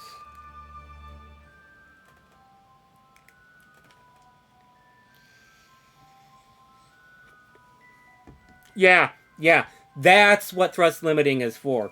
So if you can't read in the chat box what Castle Bravo Toast just said, he just said, if you have a thrust of like 1%, you can do those maneuvers which require like a change in speed of like 1 meter per second. So it allows you to get really precise trajectories. That's what I typically will end up using the thrust limiting trick for. So like when I'm doing orbital rendezvous, that's when I start doing thrust limiting. Alright, here we go. We are coming in, and right when we get to our periapsis, we're just gonna burn it all off.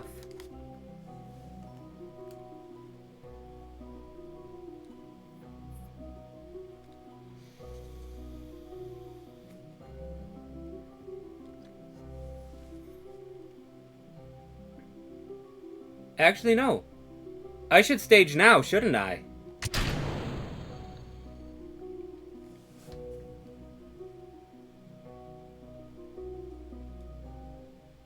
Because if I didn't stage now, I'd have that extra mass pulling me down. And because numbers are flying around in my head.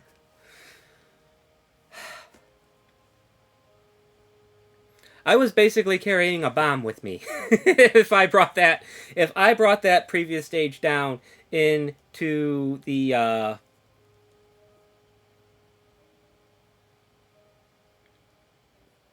yeah. Exactly. Exactly what you're saying. Exactly what you're saying.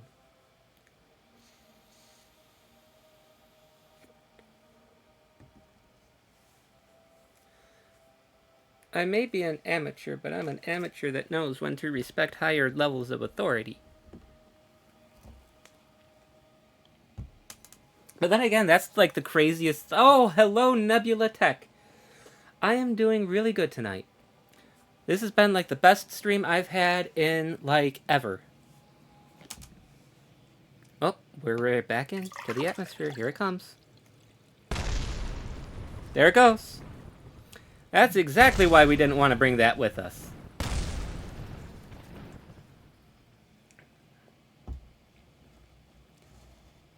That's an oh my.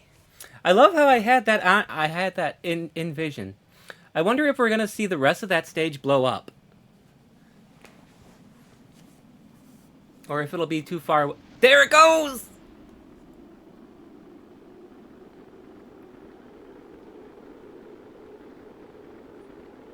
Was that the engine?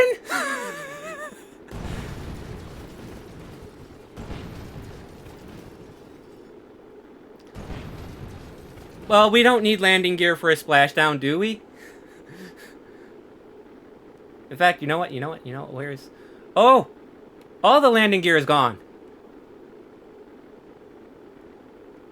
We have no landing gear.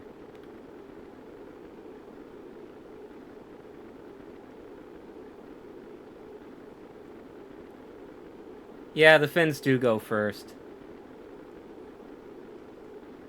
Like you saw it in the basic fin has a heat tolerance of 700 Kelvin, while most other parts have a heat tolerance of 22,000 Kelvin. Yeah.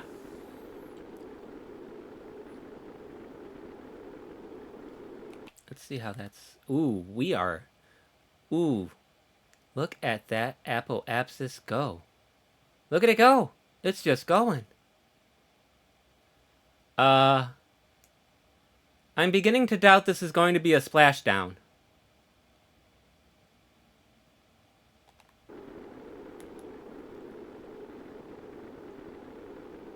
In fact, I'm going to go ahead and I'm going to give us a 10 degrees up. So we'll go like that. And hopefully that'll help us extend so that way we can use aerodynamics to help bleed off that speed. Come on. Don't worry, Val, you're gonna make it this time. We have a professional in the audience. I think we have two. Nebula Tech, are you involved in the aerospace industry in some way?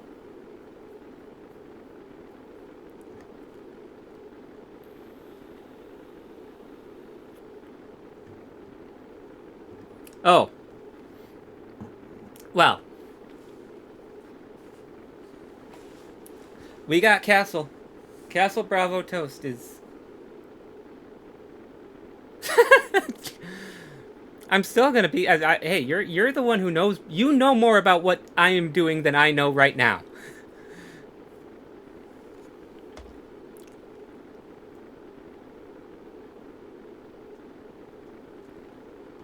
Let me get a look at that profile one more time.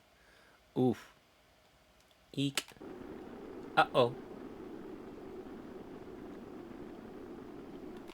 Nah, we're gonna make it. We're gonna make it.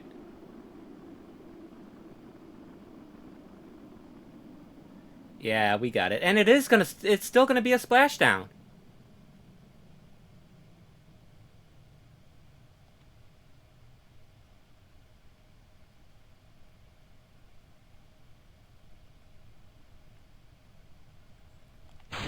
Drogues. Then we will wait till we...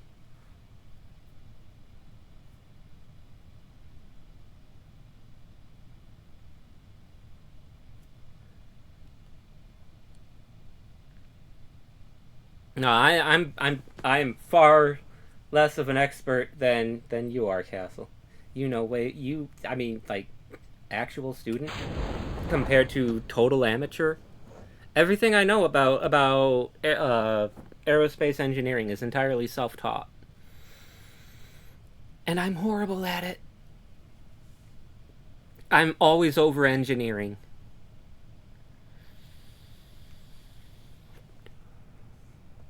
I like KSP, but I am no expert. Well, Nebula, you and I are in the same boat in that regard. I love this game, but I would not trust myself to actually design a rocket in the real world. Yeah. Hey! Here we go.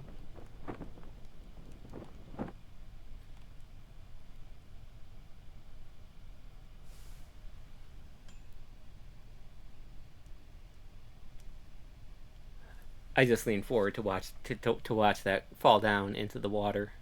The heat shield that we just jettisoned. Over-engineering isn't really a crime. It does cost more, but sometimes it is nice to give yourself a buffer.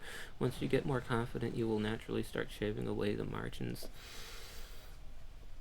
See, I do try to shave away the margins, but I'm always... I underestimate how well I know what I'm doing, so I'm always I like over engineering is my thing. I know I'm doing it. I know I'm over engineering when I'm doing it, but I refuse not to. Because, like you said, having that buffer is nice. You get you get a lot of freedom, but I still end up in the situation because I'm so prone to it. I still end up in that situation where I'll go up and I'll come back and I'll be 3 stages early. Especially when I'm doing interplanetary stuff, which I haven't really done so well. I think the only interplanetary stuff I've pulled off... Well, yeah, you're right. Finishing this, what Castle Bravo just said, if you can't read the text box for any reason, you finish this mission with 100 meters per second of Delta V to spare. That isn't that much of a margin based on your mission profile. That is true, but the previous run in the in the other timeline, where Valentina didn't make it, in that timeline, I had closer to 200 meters per second of Delta V to spare. But, I did do the flyby of Eve, and I did do a flyby of Duna. But on those, I wound up coming back with an entire stage that I didn't use. Because I'm just horrible at reading... I'm horrible at reading the Delta V charts.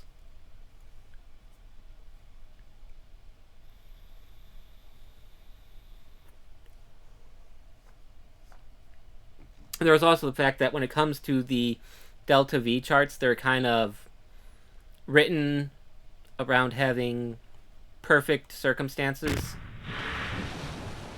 There we go.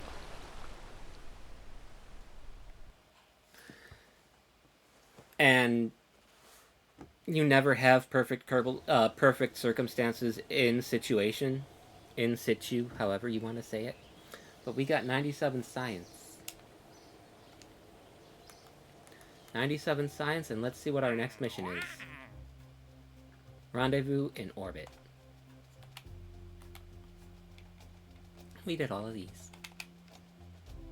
But we're probably going to have to end up doing some of these.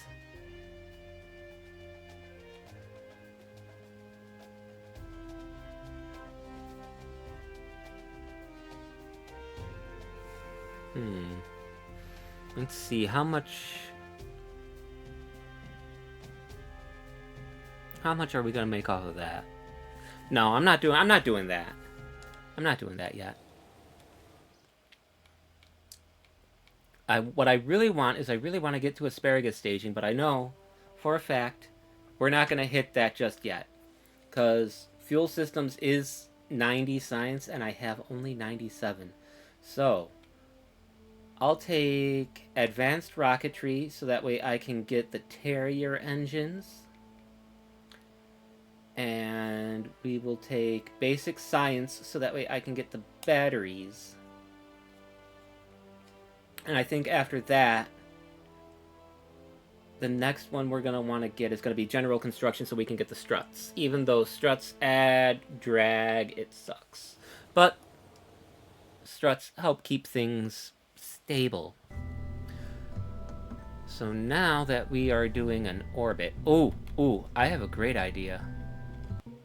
Was there a rescue mission available? No. There's no rescue missions, which that's...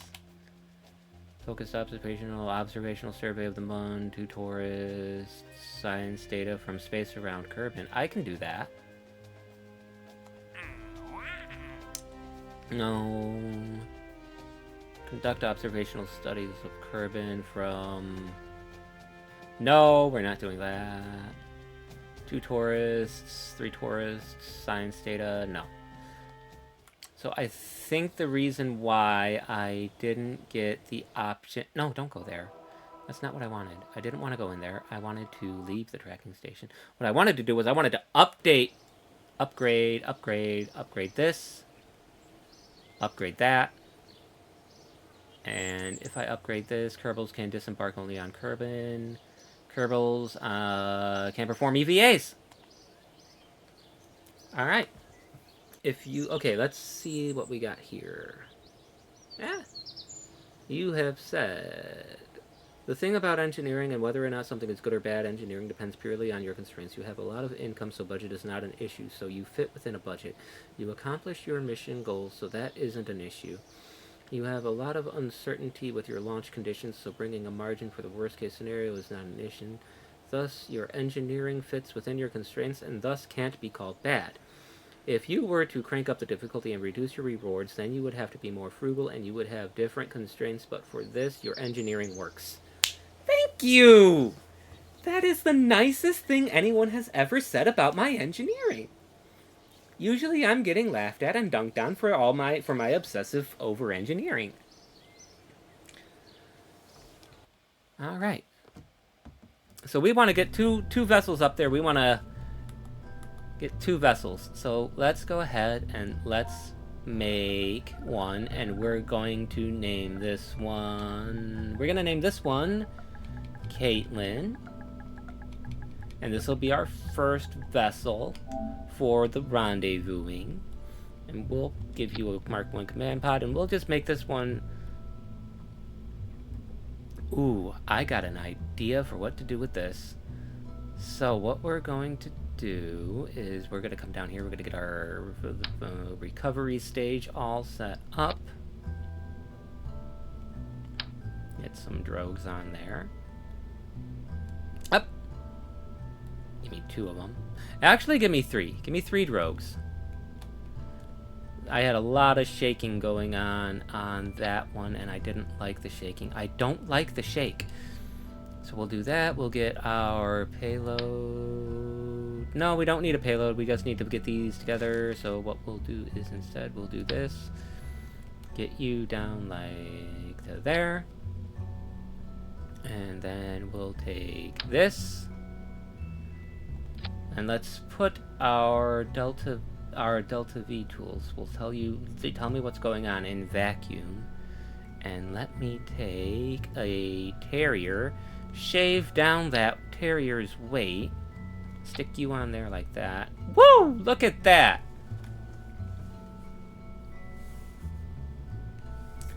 Alright, more stuff. By the way, a mission control upgrade will give you maneuver nodes. It is a bit pricey, so you will be left with sub 100k currency, but depending on what you want to do, maneuver nodes can be useful.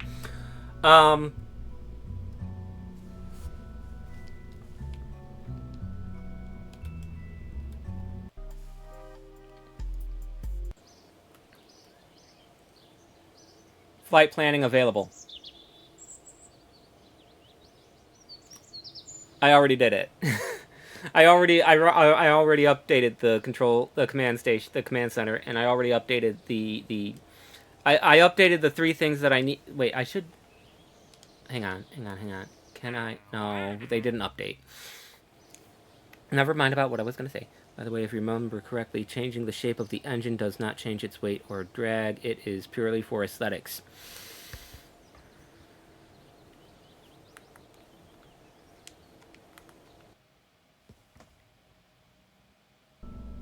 Okay.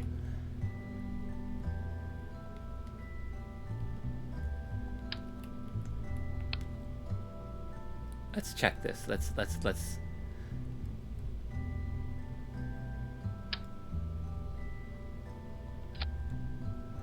2384. Thrust to weight 1.55.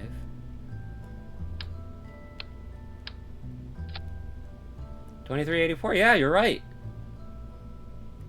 155. Yeah.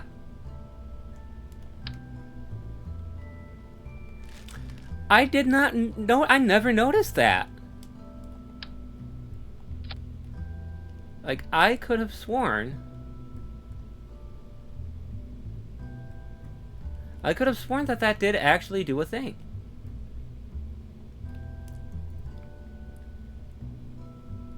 Wait, do I have batteries? I have batteries now. Okay, since I have batteries, what I'm gonna do is I'm gonna do this. And I'm gonna give myself some battery power. And a heat shield, because I didn't put that on there before, because at first I wasn't gonna do this, but now that I'm doing this, I want the heat shield, because the heat shield makes me safe. I like to be safe.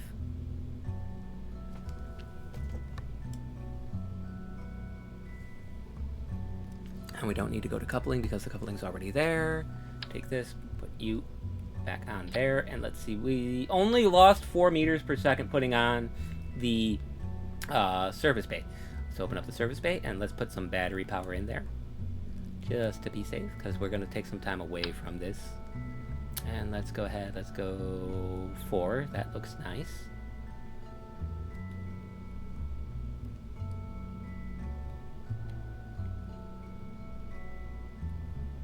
Can't put them on there. Okay, so we will put these batteries in right here like that. Close those bays. And let's put some landing gear on there. Doot doot. Get a little doot doot. And we will put this on right there. And we will take you and we will put you on right there. All right. All set. Retracted. Retracted. Maybe these ones will survive. I don't know. And then I think, since this module right here on its own has 20,000, like, that's more than enough Delta V on that one stage for everything after launch. So what I think we'll do is we'll take coupling,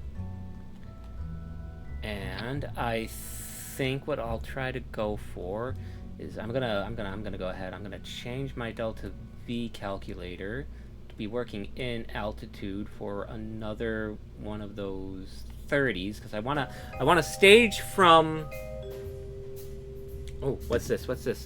We got info. We got oh wait, whoa! The expert is talking. Weight in the final stages has a larger effect on the delta V. If you want to squeeze more delta V out of this, you can reduce the ablator by around half and remove the monopropellant from the capsule. Yeah, that is true. That is true. That is a very good idea. I briefly talked about monopropellant being reduced in the previous mission that we just found when I was doing the vessel design. So there we go. Alright, we got that done, and we can reduce ablator down by half, which would also be a good idea. Oh wow, I got that on the first try, 100. So now that we got that done, alright! Final stage delta V, well, technically final stage. Final powered stage delta V, 2114. Yeah, that's really good. We're not gonna need too much delta V on our insertion stage. So let's go ahead and set you up like that. Get some. Give me my swivvy. Let's see, how much are we gonna have there? So, by all rights, this should be able to set itself up into a stable orbit, but I'm gonna make it even more so. Alright, so this stage here, because it's this final stage here, I want all of this to go up into orbit. And I want us to start circularizing off of here, finish circularizing off of here, and then have whatever we have left over in this we'll use for doing our rendezvous and all of that. Yeah. A 40 meter per second kick just from reducing the monopropellant. Yeah. I didn't pay attention to how much it was on the previous mission. But generally speaking, if you take out all the monopropellant from the command pod, you end up with at least 40 coming in. So all of this needs to be aerodynamic within the atmosphere, and I'm going to do that by doing this.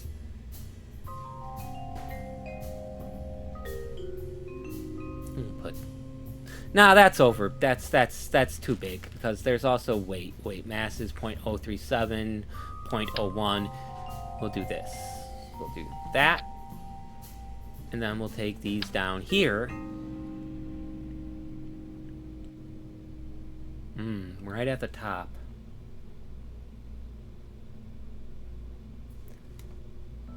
Maybe if I add one more fuel tank. Still right at the top.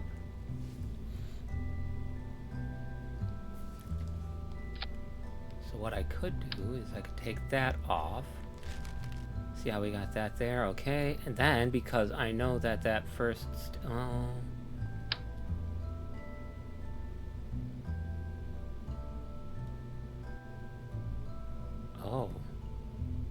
Oh, I like that. I like that. I like that balance. That's a good balance. Maybe if we just pop this up one more. Maybe one more. Yeah. No, that goes too far up. Okay, right there. Actually, no. I could go one more up. Right there. And that should be, yeah, that's a much better, that's a very good balance. So now we will give ourselves a solid fuel stage using my thumpies. Oh, thumpy. Right there like that. And just because I feel like it, Yeah, look at that. Down here, like that. And we can use our wings as our standing. And now we have everything we should need. So what we should probably be able to do is we should be able to say nope and put Valentina there in our pilot seat. And then I'm going to go ahead and I'm going to save this craft. And we're going to go ahead and we're going to check our staging. So we're going to separate drogues from the main chute. That I'm perfectly fine with that stage being separated like that. That we want the decoupler fires, then the engine fires, decoupler fires, then engine fires, engine fires. All right. Let's. Ooh, we got. Whoa! Wow, you're writing a news article here. This isn't really a balance. You should not think of these as the. You should not think of this as these forces balancing one another out. The center of mass is like your pivot point, and the distance to the center of lift is like your lever arm. You want the center of lift to be behind the center of mass, as that produces an opposite torque to your angular deflection, stabilizing you. Yes. Yes, that is. Yes. Yes, exactly what you said. Exactly what you said. Those are words I understand.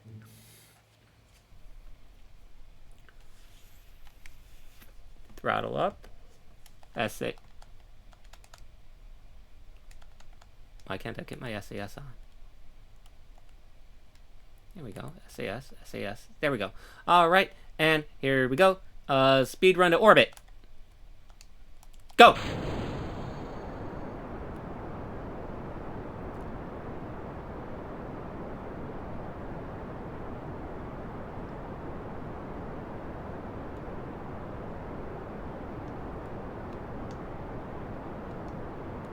And I way overcooked that. That was an obscenely... I can type pretty fast, so I do have a tendency to type up a storm without thinking, a skill learned before ChatGPT was a thing. ChatGPT is the worst thing we have ever unleashed upon this planet, and I will die by that statement. In fact, when the uprising happens, I probably will.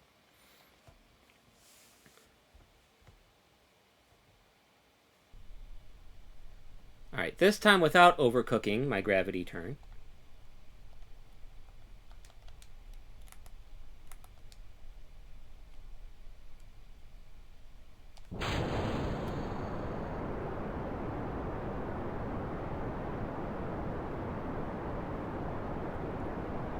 It really does. It really does do more harm than good.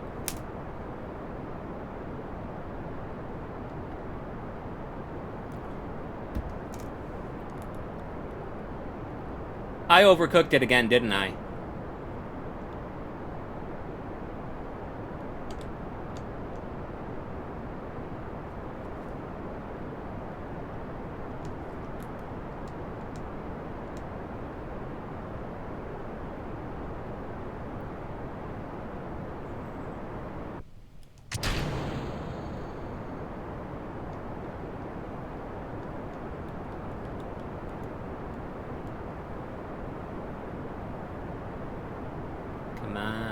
Come on. I should have double-checked my thrust-to-weight ratios.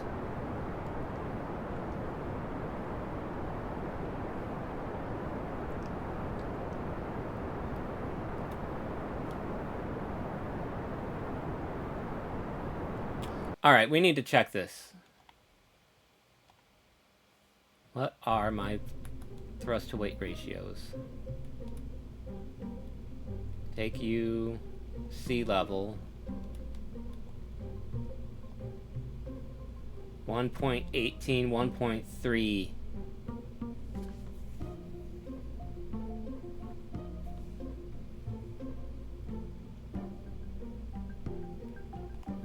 I think all I gotta do is just be a little bit more patient about my launch.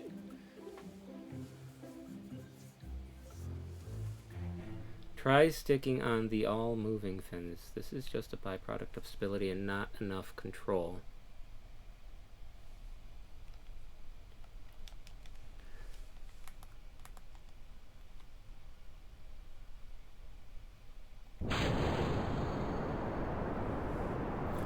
I still think it's that I'm overcooking the gravity turn.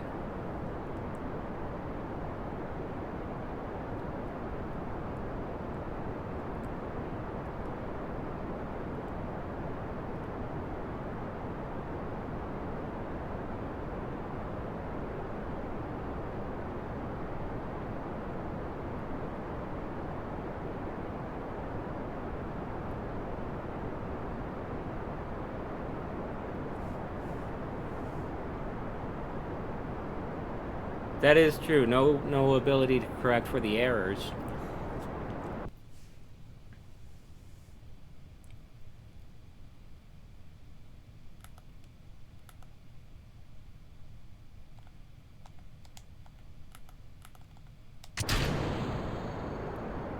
There also seems to be some discrepancy with this game about which control method I am in.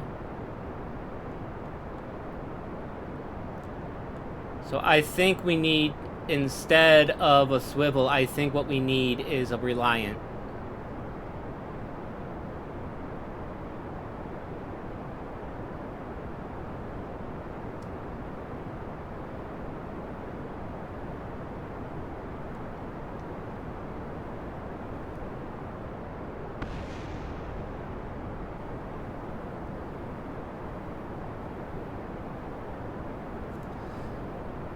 Sticking on an all-moving control surface somewhere means even if you overcook it slightly, you can bring it back.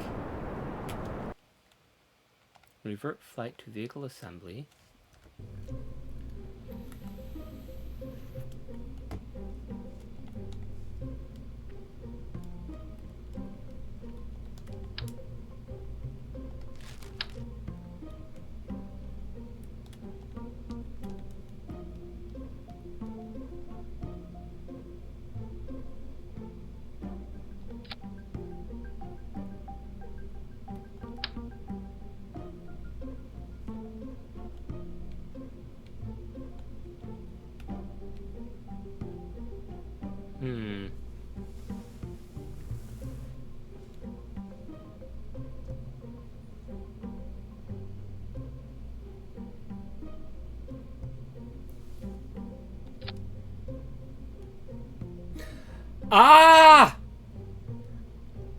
I see exactly what I see. Oh, I see what you were saying now. I didn't have control surfaces. Because you're saying all moving, but the term that I recognize for what you're talking about is control surface. Because you see here, these are the winglets. Okay, actually no. You look down here. Look down here. Lifting surface, no control surface. Control surface, no control surface. Control surface, no control surface.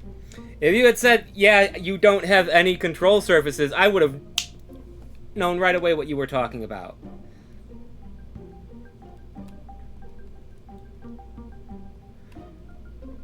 So I probably should. I should take those off and replace those with these control surfaced ones.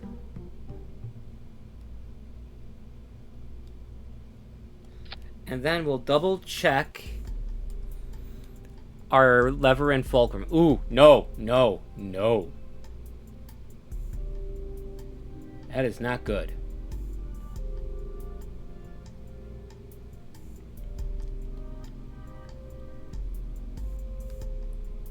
That is a very, very, very bad arrangement.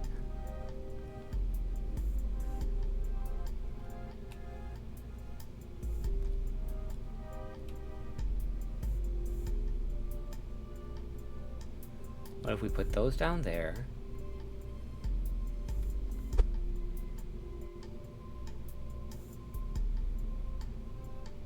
bring those in. Bring these up to here. Bring these up a little bit to about there.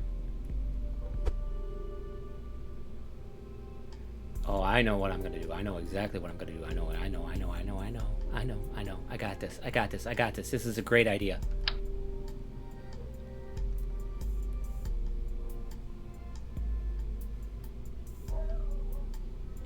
There goes my puppy. She do be a yapper. There! Perfect!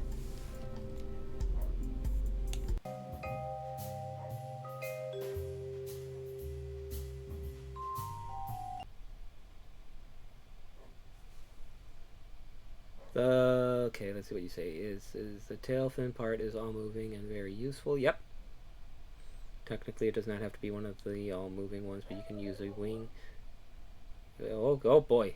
I missed out a lot of what you said. Okay. Hold up. Like the tail fin part. Right now, your only source of control is that tiny reaction wheel in your capsule and also the swivel's gimbal when that lights up. You are overcooking the gravity turn, but you also have no means to correct for errors if they arise. Sticking in an all-moving control surface somewhere means even if you overcook it slightly, you can bring it back. Technically, it does not have to be one of the all-moving ones, but you can use a wing with the elevon, or you can use a tail fin somewhere. The tail fin part is all-moving and very useful. True control surface is the thing you are lacking, but I was saying all moving because that tail fin part pivots around an axis with the full aerodynamic surface moving.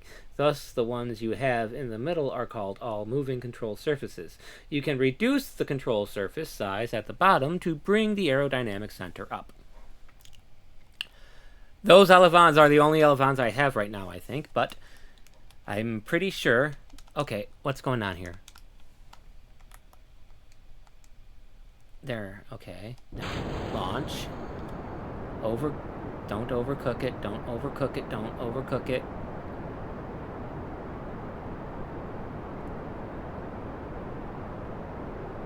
Give just a little bit more. Just a little bit more. And a little bit more.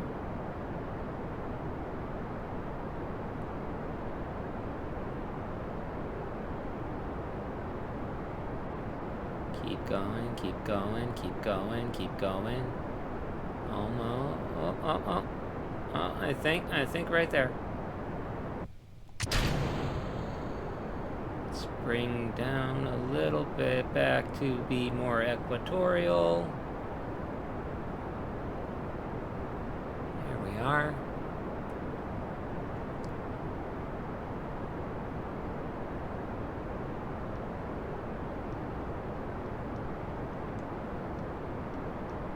There we go.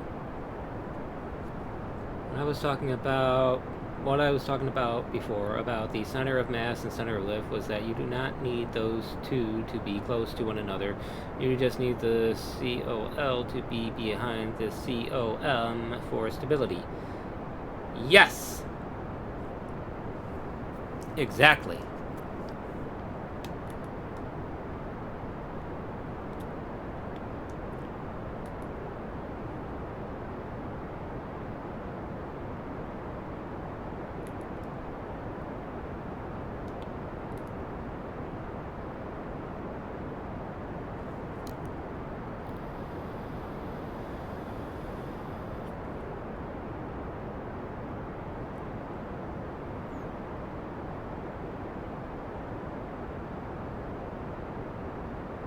And cut it.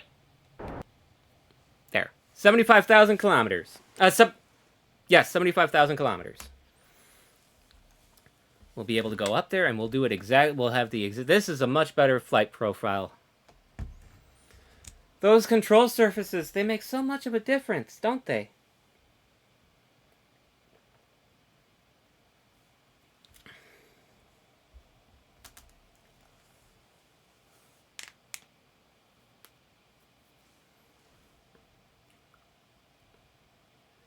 Any object will rotate around its center of mass, so you can think of that as a pivot. The aerodynamic center is the point at which all your aerodynamic forces are acting.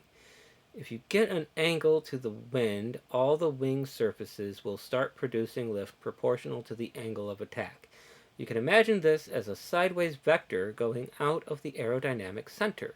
This aerodynamic center, if behind the center of mass, will produce a torque that will oppose the angle of attack. Are you sure you're just a student?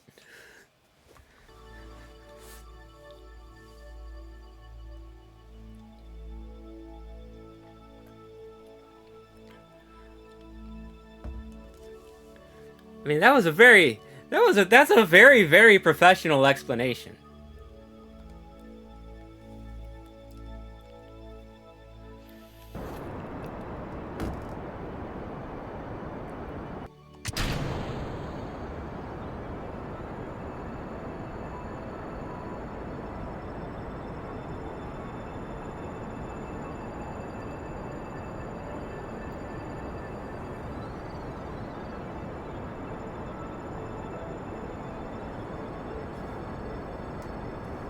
"8 seconds to apoapsis. That is a tight goal. I am glossing over a lot with explanations like this. I appreciate it. I appreciate that you're bringing it down to the appropriate level for me."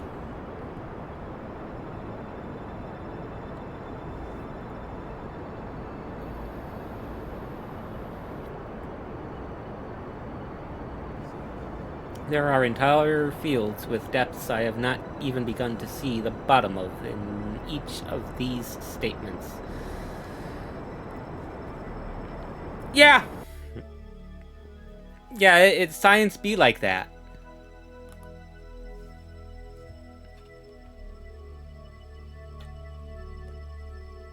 Like, I'm sure there are far more better ways of doing flight profiles than what I have been. Like, what I really want to get to is I really want to start managing single stage to orbits. But those I struggle with. Typically burning up in atmosphere on my way out. Alright, let's push periapsis up to be at 80. No, apoapsis up to 80. There we go, nice. Nice rough one.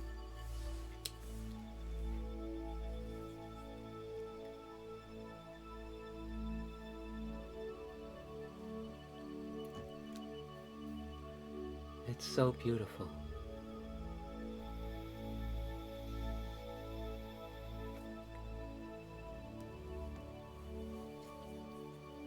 Now the real question is,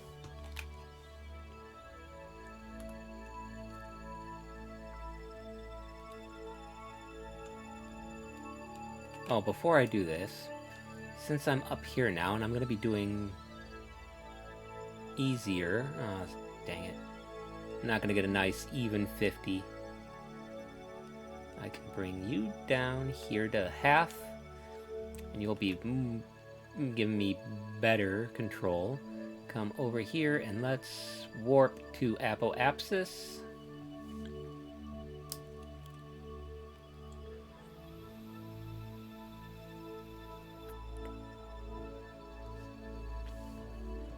Warp into the apoapsis, warp into the apoapsis. Here we go. Now we got 50 seconds to the apoapsis when we will make our next burn to bring our periapsis up as close as we can get it. 34, I think T minus 15 seconds to apoapsis. I'm going to start pushing up that periapsis that little bit, just to circularize better. I know there's a better way, but I am an amateur. Maybe we'll go down to 5 seconds. This one's not going anywhere. This one is going to be parked for orbital rendezvous mission. Because the mission we have right now is just to rendezvous 2 vessels in orbit of Kerbal. There, that's a close one. That's a nice, stable, very circular. Very circular. Look how circular that is. That is so very circular. That there's probably some ancient Greek mathematician who has who like there's an ancient Greek mathematician out there who will look at this orbit and he'll be like, yeah, that's a circle.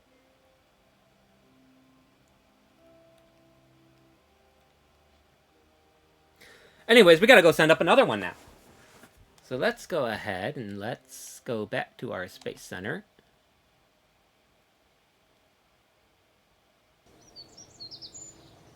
And let's set this up in a way that I have not done yet. Where we will come here. And we'll take Jeb. And we'll take Jeb up in another Caitlin. It's a Caitlin, right? Yeah, it's a Caitlin. I didn't save the changes, did I, that we made? This one...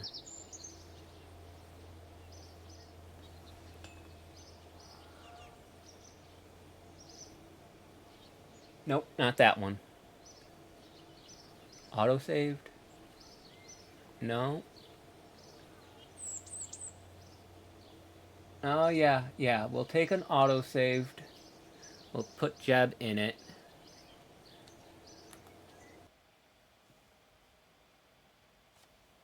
And then we'll take a quick look. Ooh. It is set now, and you certainly can make it work, but for future missions, I suggest making orbits that have wiggle room below them when you want to do a rendezvous. If you have some wiggle room below, you have the ability to lower your orbit to catch up as well, and you do not have to worry about the atmosphere as much. Yeah, but these are being launched like so close together that they're not going to... It's probably not going to take all that long to get them to catch up. Plus, having 10,000... kilometers of wiggle room should end up being enough. So let's go ahead and let's get Jeb going up there. Okay, we got our control surfaces, so yeah. Actually, what we're going to do is we're going to revire to vehicle assembly, and we're going to save this as Caitlin. We're gonna resave. Okay. Yep. We're gonna save the craft as it is now, and now we're gonna launch.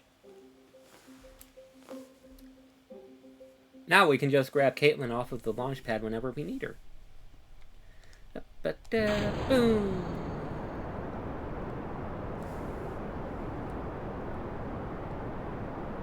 This one here, I might be a little bit more aggressive with the gravity turn.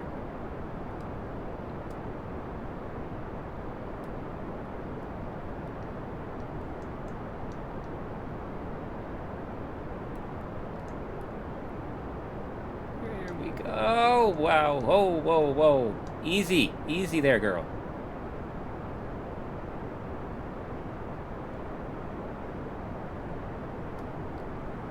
I did bad. No, I did get too aggressive. Whee!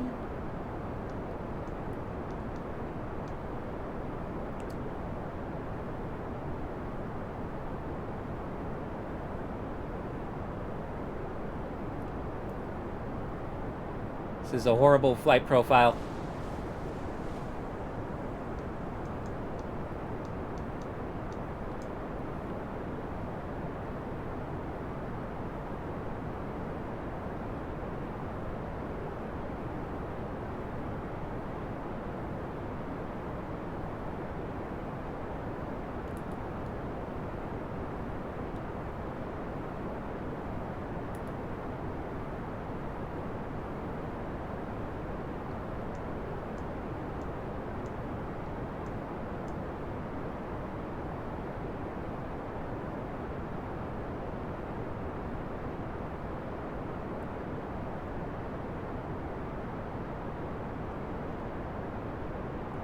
Actually, no, this might actually be a very good flight profile. Yeah, I do see the control that I have with the control surfaces now.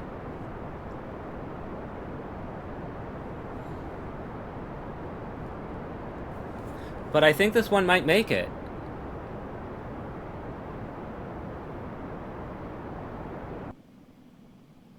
So we just push up.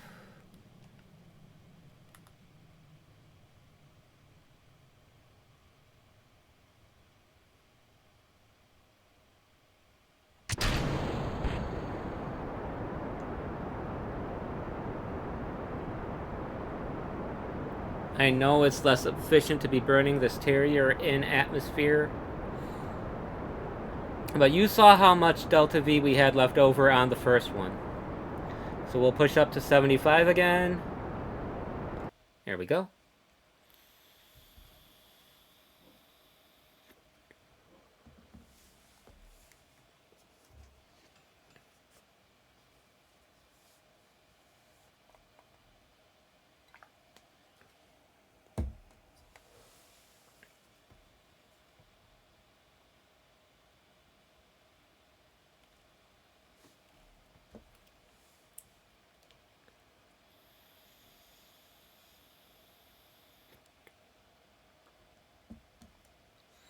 Nah, I think this one's gonna make it. I think this one's gonna make it.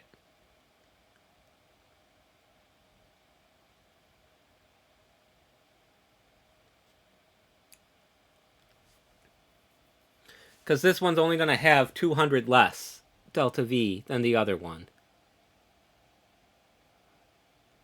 Also, coming back to the idea of stability, you can eyeball stability by the separation between the center of mass and center of lift. If the center of lift is further behind with a bigger separation, you are more stable. Really? I thought that you wanted to have the center of lift inside the center of mass, but towards the back.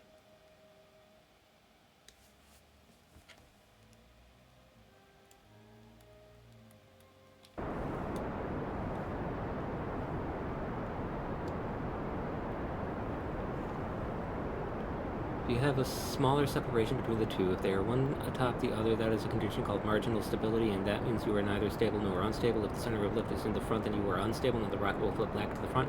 Also, stability and maneuverability are inverses of one another, thus the more stable you are, the more difficult it is to turn the vessel. The less stable, the more maneuverable you are. Very good to know.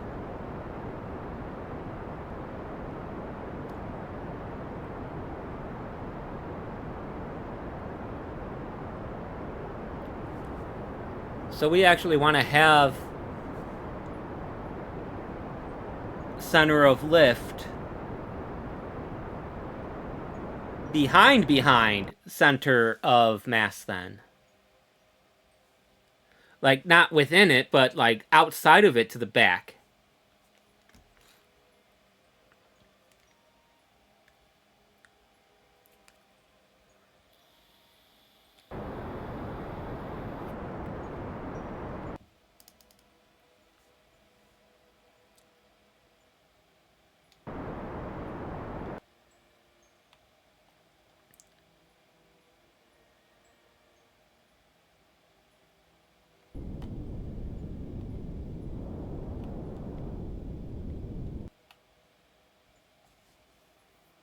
Towards the back rule is more of a rule of thumb. You want some instability to be able to maneuver, and that is a decent enough balance. You can actually place it further back if you want to. Huh. I will be sure to remember this. And also, if you use all, hold on, I gotta stay focused on the flight.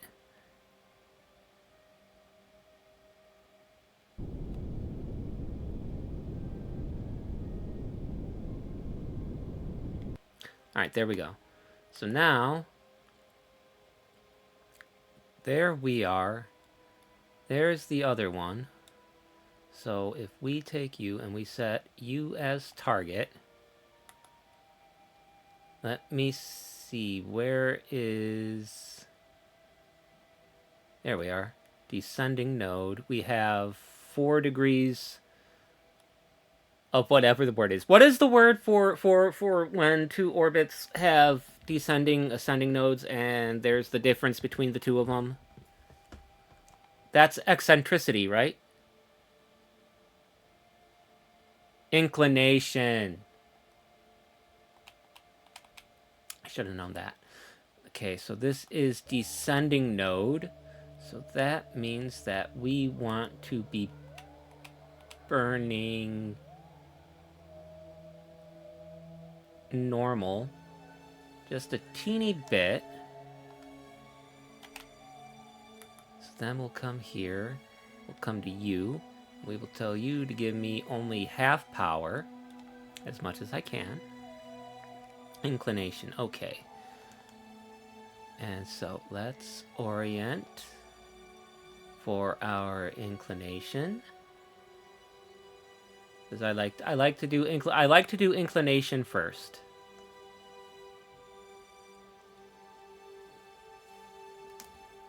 Eccentricity is how elliptical the orbit is. Right?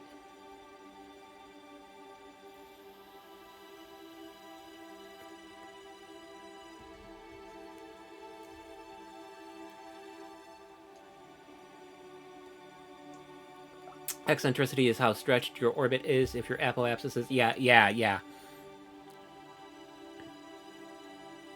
If your apoapsis and periapsis are identical, then you have an eccentricity of 0. Yeah.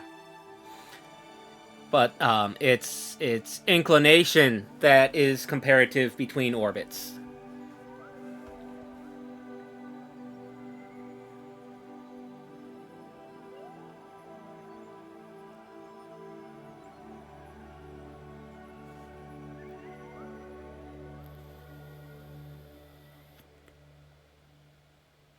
So let's see, this is a 1 second burn. You're going by half and half. All we need to do... We can burn wherever, as long as we get close enough. No. Stay holding normal.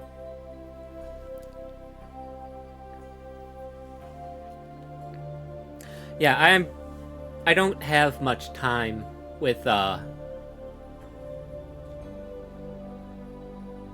talking to get this stuff out. So a lot of times I'll say one term, but it's supposed to be the other.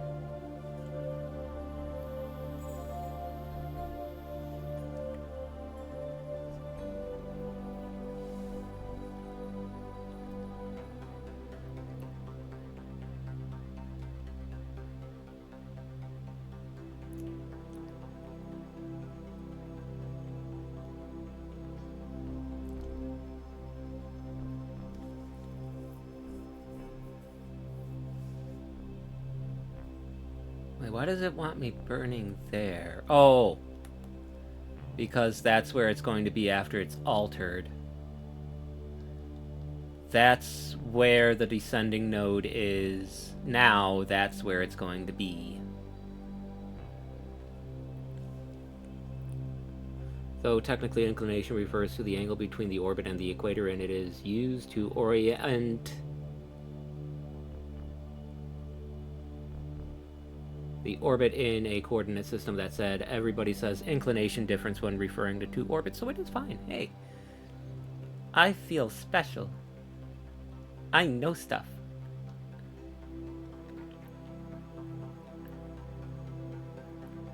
Alright, here we go. We got 32 seconds until we get to our burn.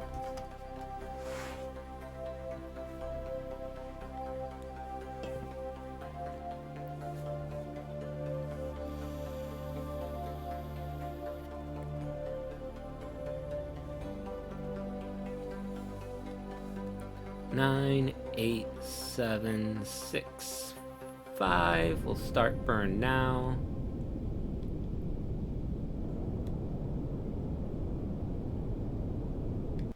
Oops.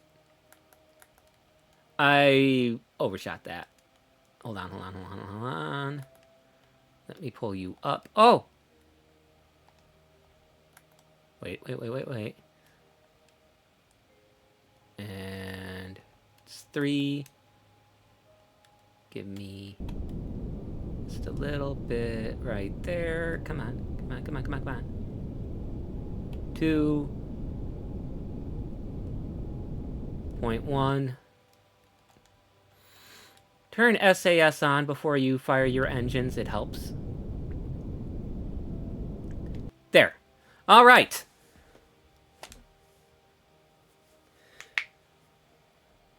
Knowing stuff is a good feeling. Being able to share what you know with others is also a good feeling. Makes the stress and pain of learning it worth it. Yeah, so much.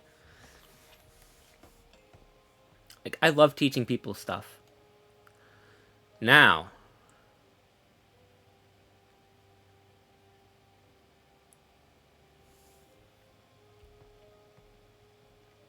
we want this one. So, that Caitlin is behind this Caitlin now. So I think what I'm going to do is when I get to here, so we have a separation of 4,000 kilometers. What we'll do here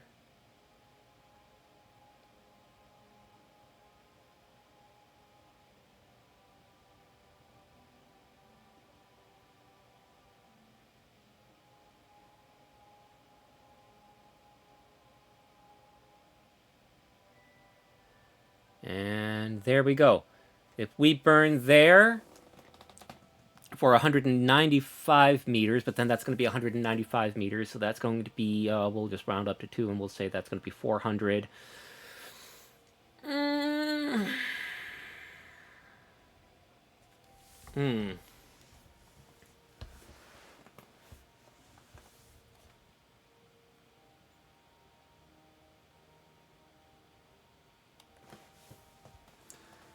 Let's see if I can find a spot.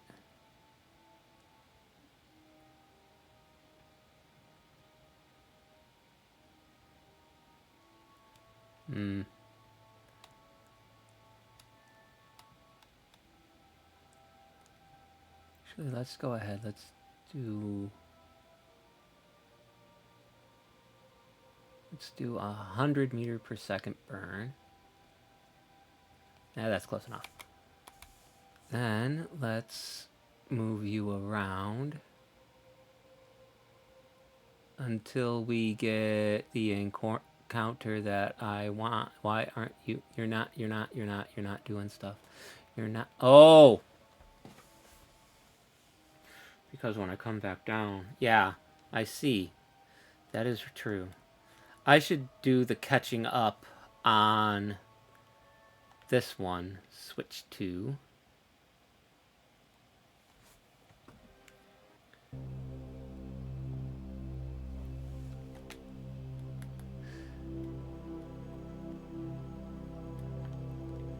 Set as target.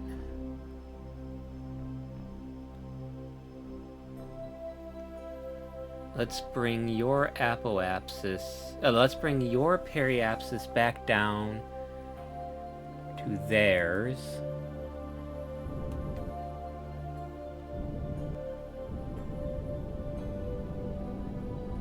At 76.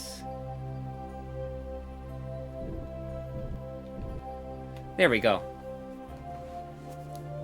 And then what we'll do is we'll come back over to target periapsis.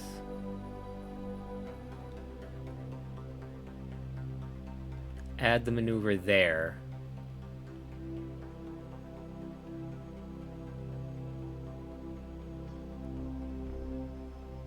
Because here we have 1,000. Yeah, it's just like what I said when you said that it was a bust. I said, no, we're just going to have a lot less delta V than the other one.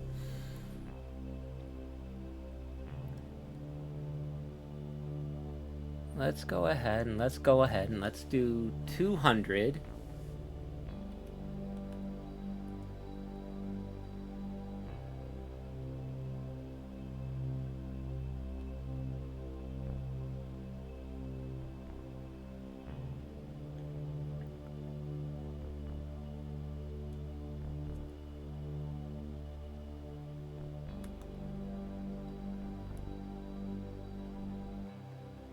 Target position at intersect 1. Intersection, there we go.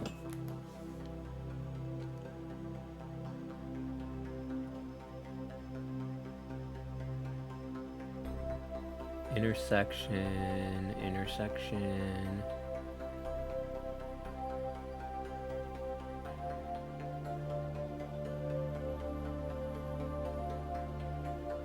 I did screw myself with this, didn't I?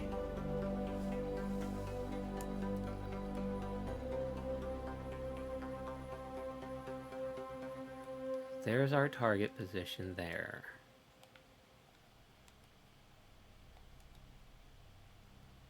We now have periapses are pretty close.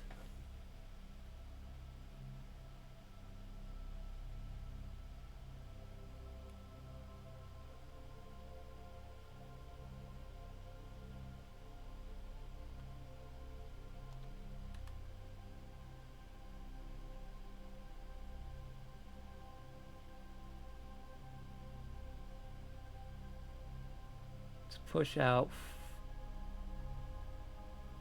300 meters per second, maybe.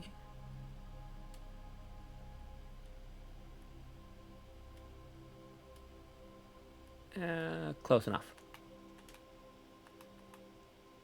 And if we add an orbit, how many orbits we got to do to get a... Oh, wow.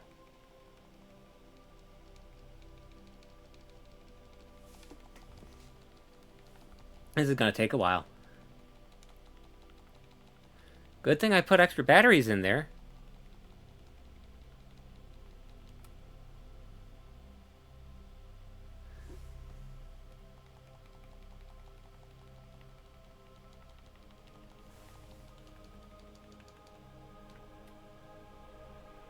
Separation of 0.3 kilometers, relative speed 304. We could do that. It'll take some time, but we can do that.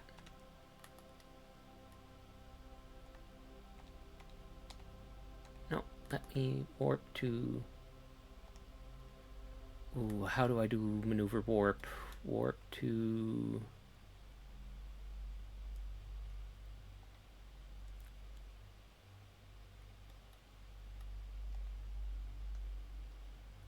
I could have sworn there was...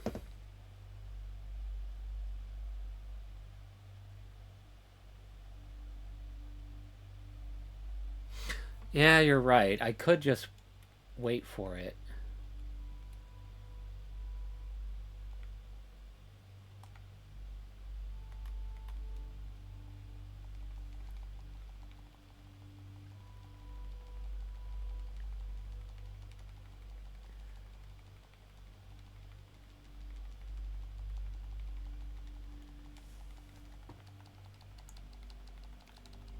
We're going to do it like this, where we're going to set up a maneuver node as an alarm to tell us, hey,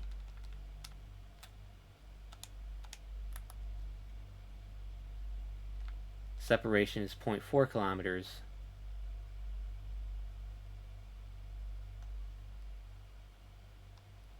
All right, we got a timer set up. We can go ahead. We can do this. Let's go ahead and let's speed up. This would be a great time to take a bathroom break after 3 hours of streaming and not taking one.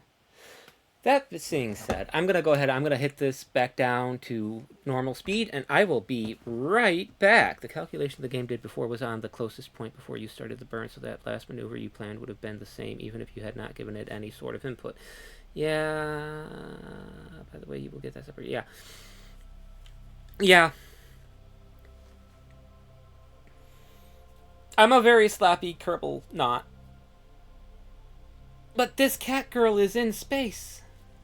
So, I will be right back after I take myself a nice little break to go stretch my legs and hit the bathroom real quick. I will be right back.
Oh no. Oh no. Our friend has had to go. Oh no. And I just got back. It didn't take me too long. Oh, what was their parting message? That said, it is getting rather late for me, so I will have to go to sleep. That said, I did drop you a follow, and I hope to catch you next time. Have a good one, and good luck. Well, I certainly hope to see them on stream again. Most certainly do. Thank you for dropping the follow there, Castle Bravo Test. You are a very, very well-informed individual, I must say. And it has been an absolute pleasure having you on stream with us tonight. So I also am hoping to see you again in the hopefully near future for some more of the Kerbal streams. But right now, I got a mission to finish, and I got some Hot Pockets to eat. Cause I made some Hot Pockets. Let's go ahead and let's set that off. Have it set so it's a one button press to recover from this. And here we go. Very soon. Very soon.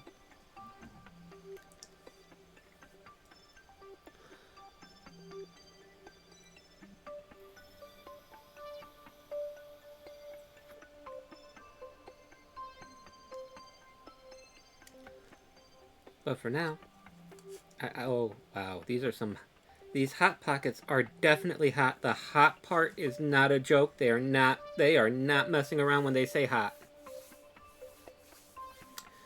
These Hot Pockets are hot indeed.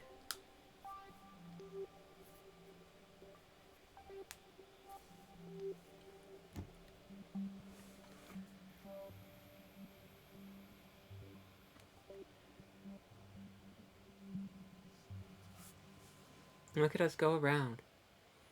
You can see us catching up too. Here, watch. I'm gonna do this. I'm gonna do this. Boom. Yeah, we can watch the numbers count down as we see. As you can see, the distance is slowly going down.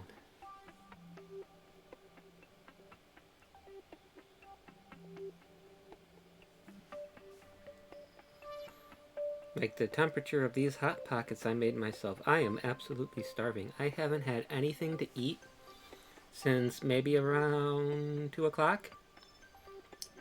Maybe 3 o'clock in the afternoon. It's now 10:04 at night.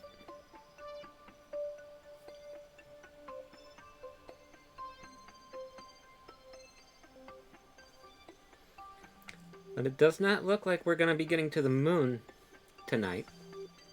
Because I think this is going to be the last mission we run tonight. We're just going to do this mission. And then when we're all done, I think that's probably going to be time to cut the stream. And end it for the night.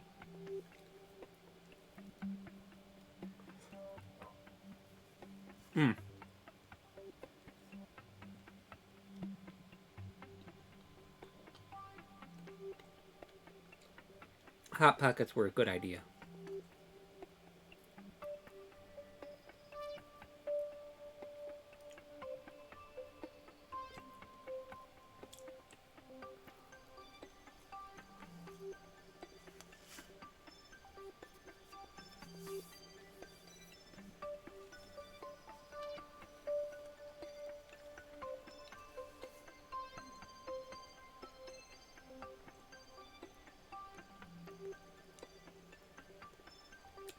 Sometimes it's nice and relaxing to just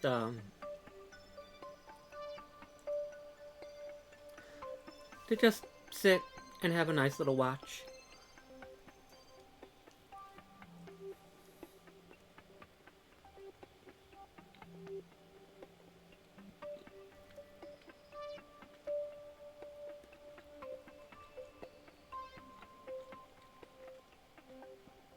Just taking it all in.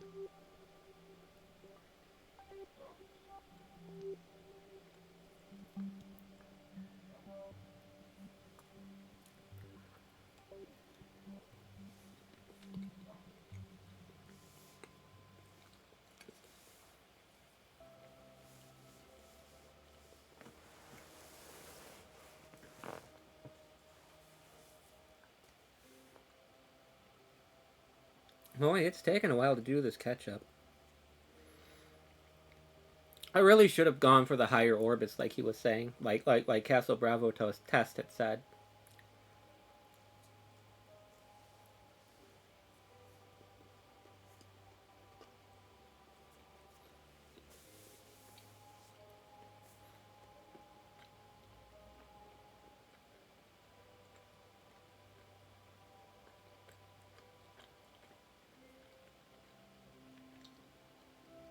Well, we're catching up all right.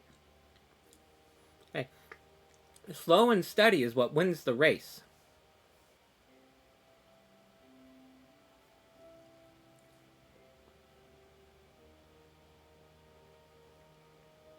As the Aesop proverb teaches.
I am so glad I made these Hot Pockets. They are so good right now.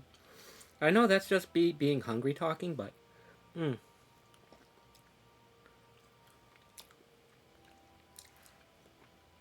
Hot Pockets are pretty peak.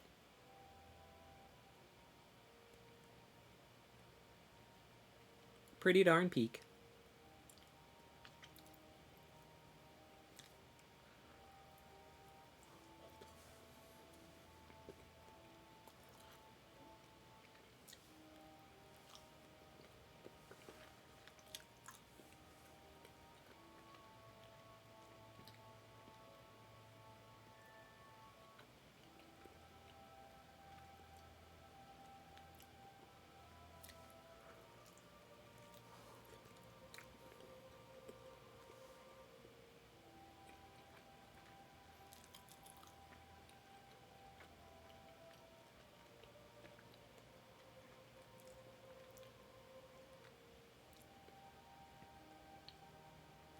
But he is right about how usually putting up into a higher orbit is such a good idea.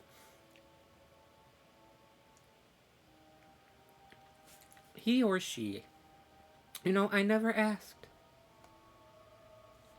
I never asked. I never asked their gender. This whole time I've been assuming.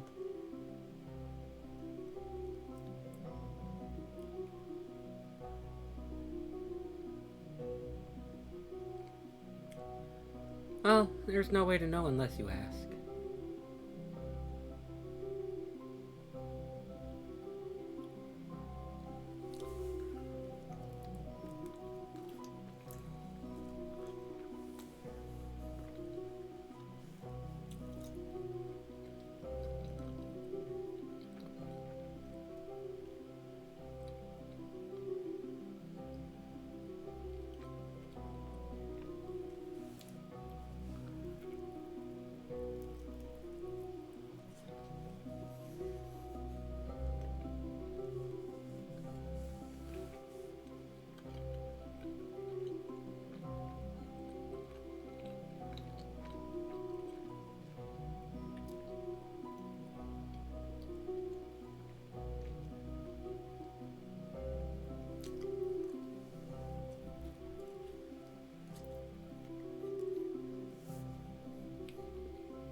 I also just took a look at the relative speed on the maneuver we have set up for indicating this interaction.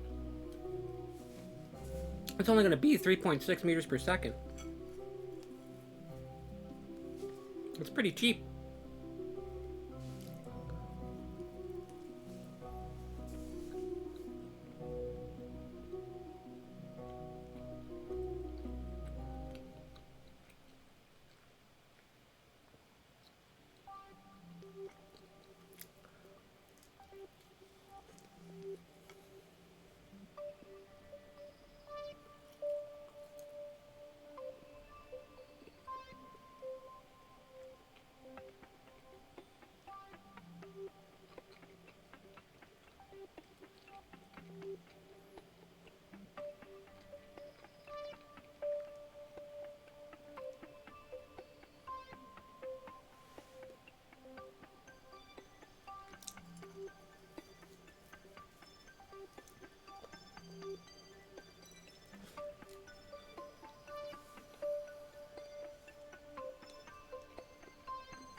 We're catching up.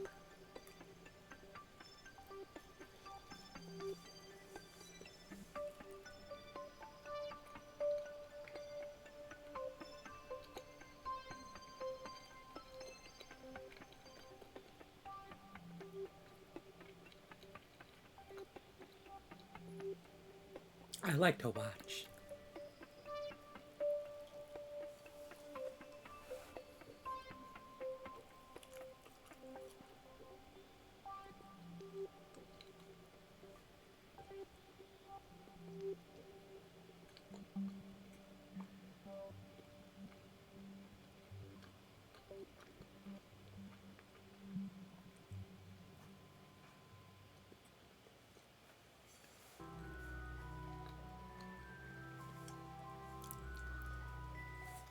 My goodness.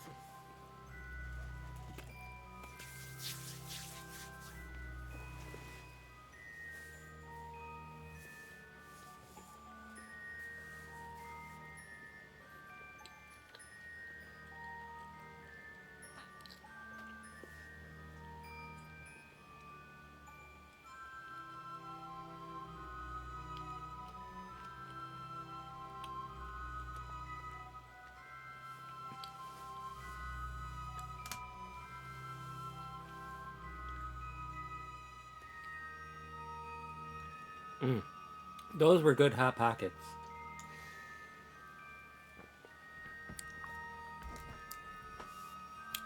Another thing that didn't get mentioned about doing a higher orbit. Look at that. Cannot warp faster than 50 times speed while below 120,000 meters. Wow. The altitude affects how fast you are allowed to time warp. And as you can see, being this low, we are at the lowest level of time warp in vacuum. So we're gonna be waiting for this.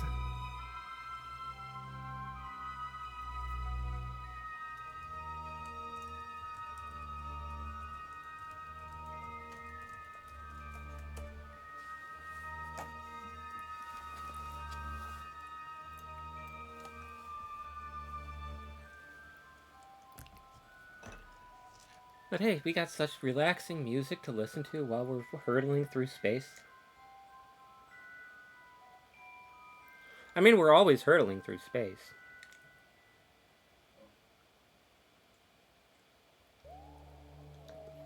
Being at rest is a relative term.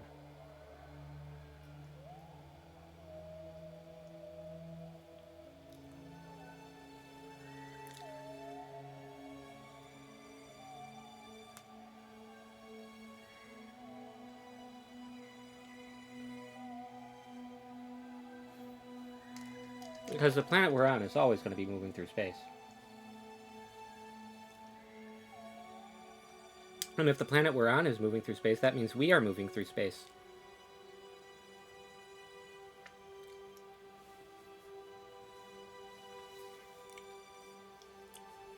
So always be hurtling through space, chat. It's the thing to do.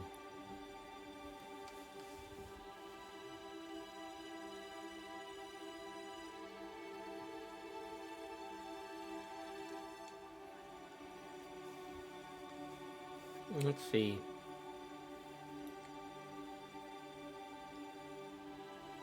So right now, minutes are going by at the speed of seconds.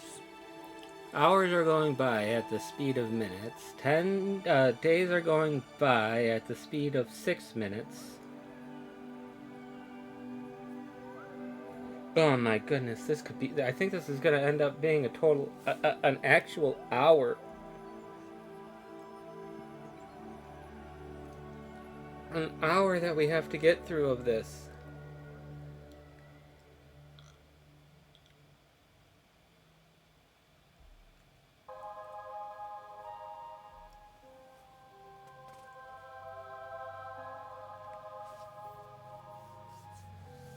But here we go. Just keep letting it go.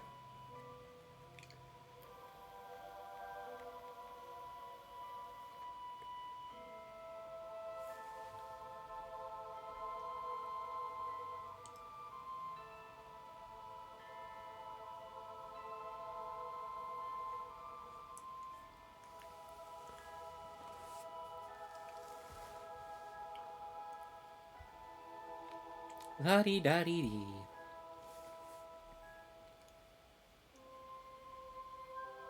Let's take a look at what's going on. We have a viewer. There's a viewer! How's it going, viewer?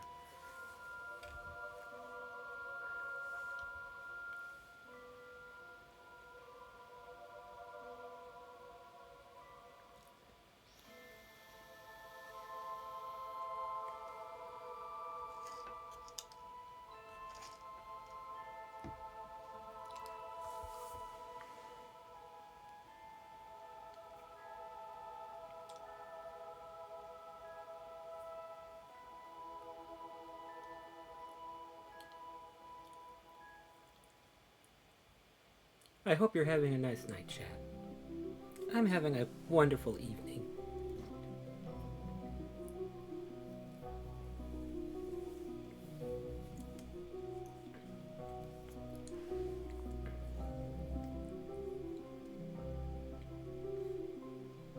And I hope your evening is as wonderful as mine is.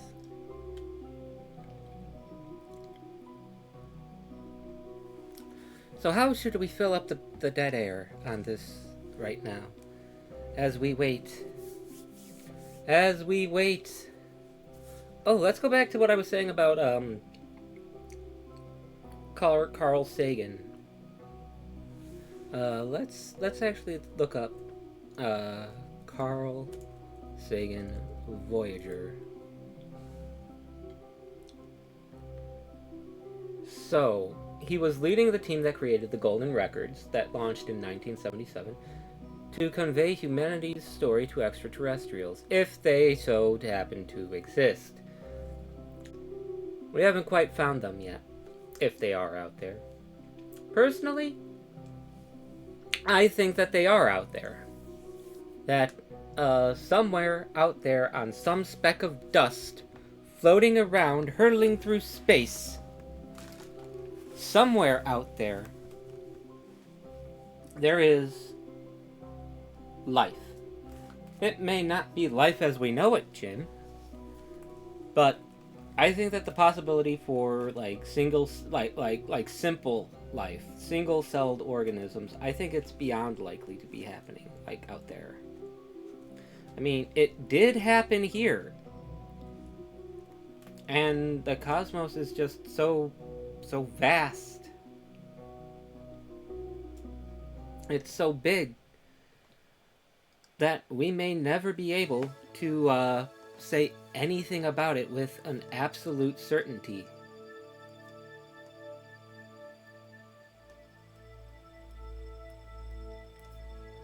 So, terms that I would use would be like plausibility. And I do think that, life as we do not know it, Jim, is entirely plausible to be out there.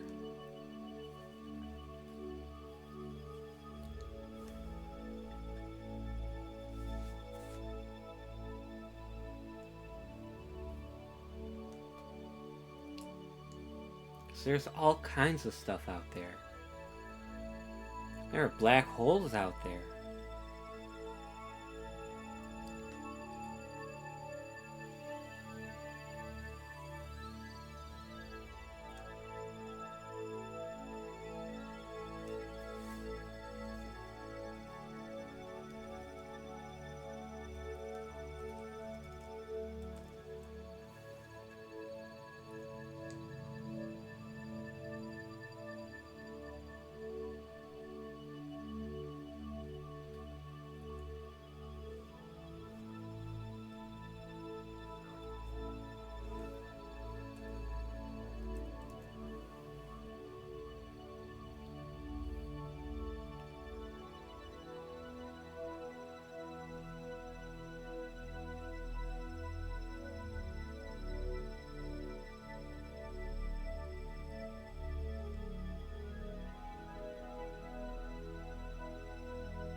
Just look at the scale of it all.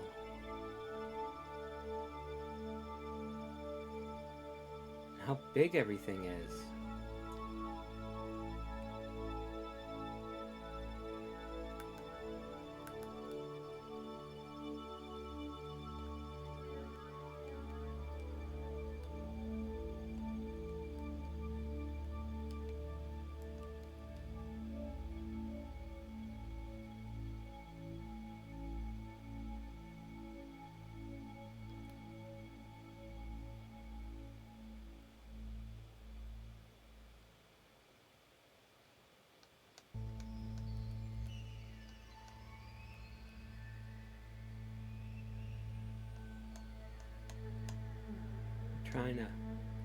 Trying to line this up. Hang on a second, I got an idea. Watch this.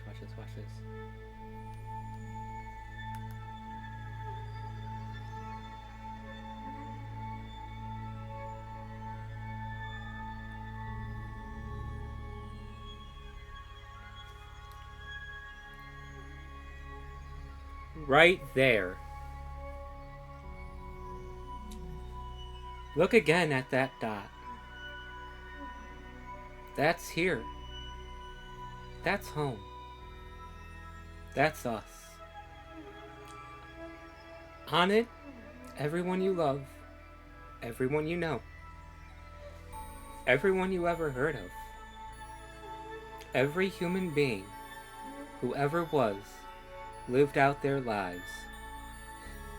The aggregate of our joy and suffering, thousands of confident religions, ideologies, and economic doctrines, every hunter and forager, every hero and coward, every creator and destroyer of civilization, every king and peasant, every young couple in love, every mother and father, hopeful child, inventor and explorer, every teacher of morals, every corrupt politician, every superstar, every supreme leader, every saint and sinner in the history of our species lived there,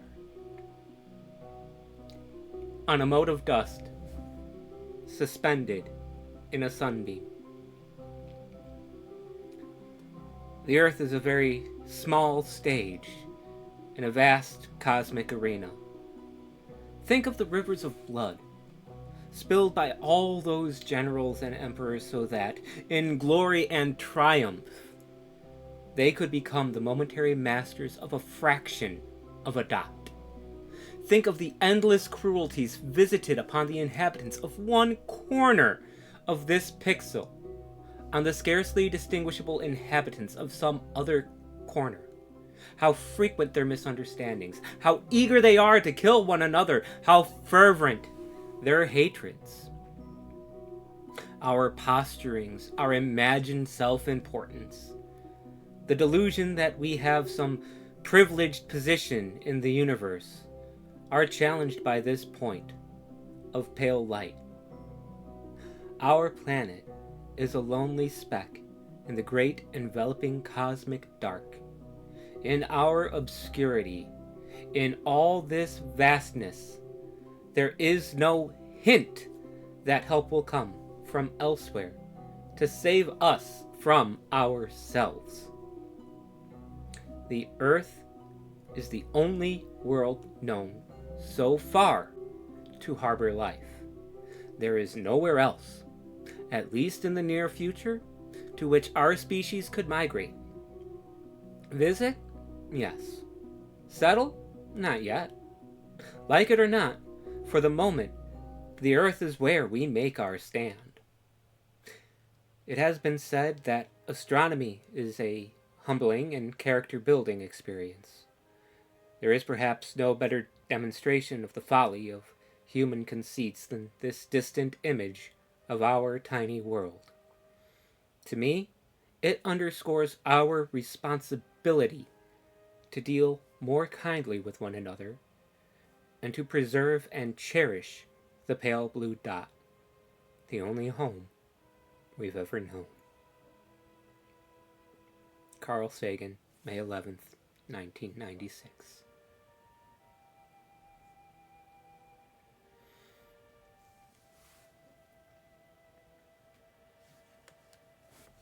Gee, how am I supposed to follow up on that one?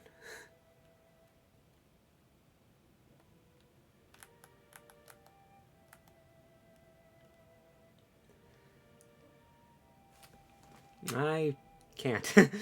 Honestly. No one could possibly follow up Carl Sagan like that. It just doesn't happen.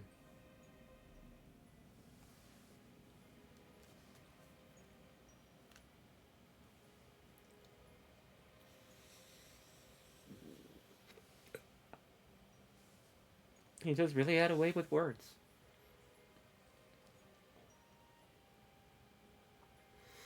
A talent for making the mundane seem far more interesting than it may at first appear.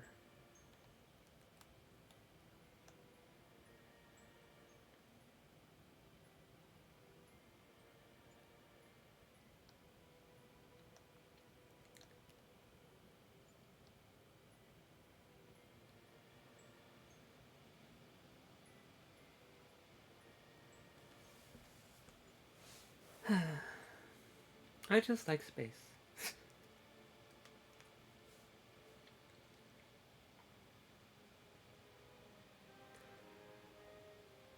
So touching back in, checking in again. I hope everybody's having a wonderful, wonderful evening.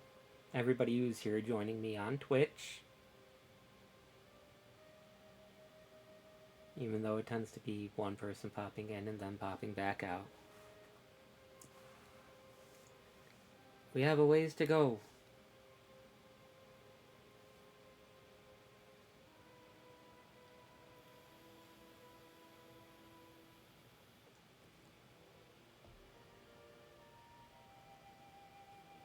But we'll get there.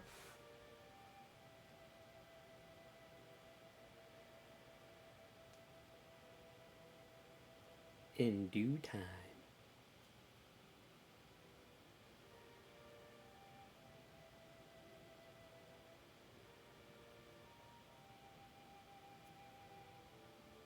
In due time.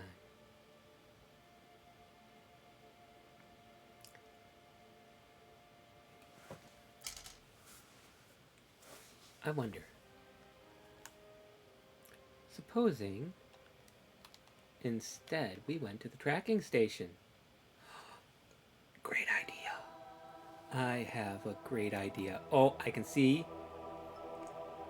maneuver time right there.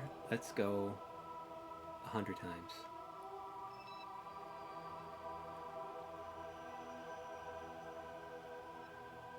We'll get there. We'll get there a lot faster now.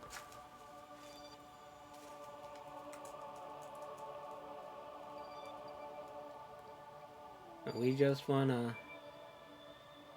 keep our eye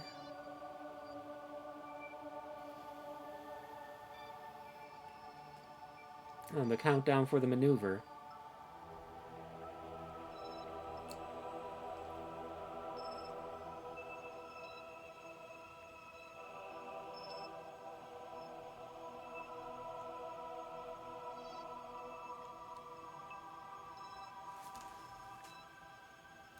Maybe we could go. Yeah, we can.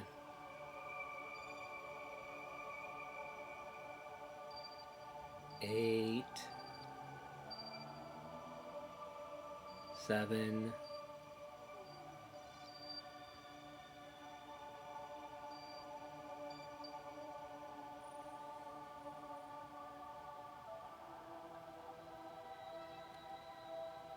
'So every time it ticks over, it's looked like we're going down by an hour.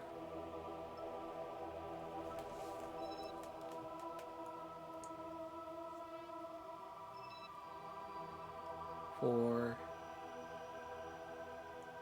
3, 2, 1, 6, 5, 4. Because each day on Kerbin is 1 hour of real world time. If I just went into higher orbits.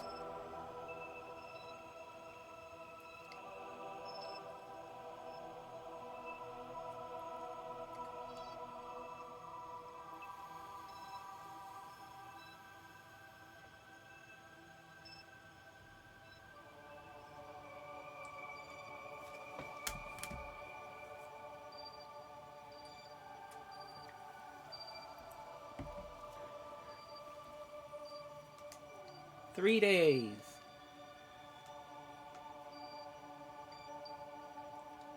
That'd be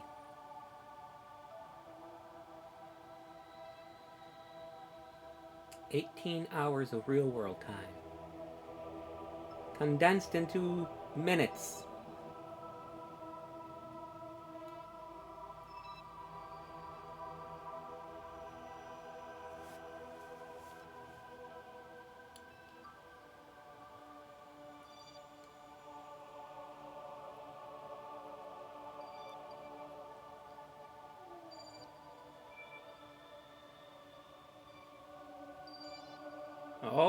Oh, they're catching. They're catching up.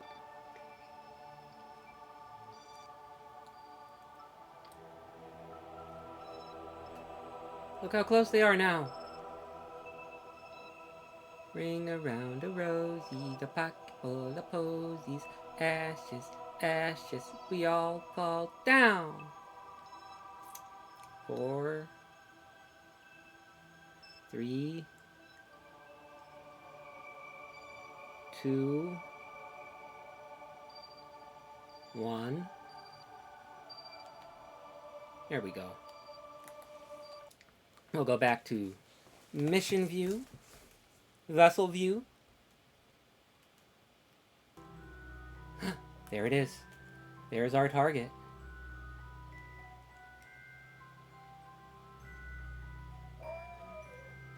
Puppy! She's a woofer.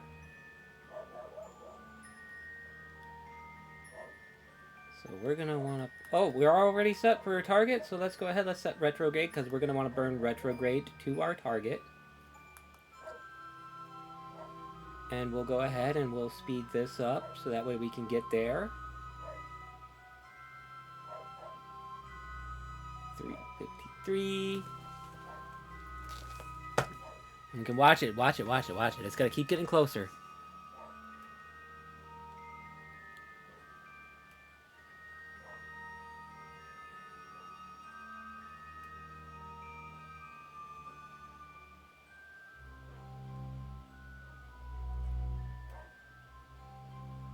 Getting there.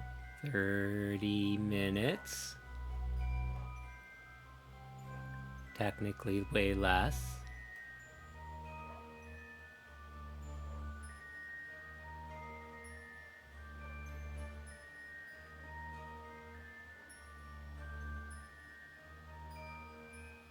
Oh.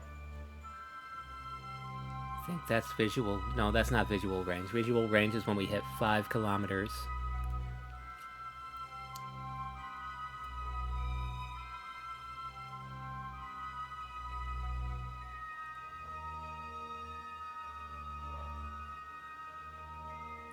Here we go. Steady.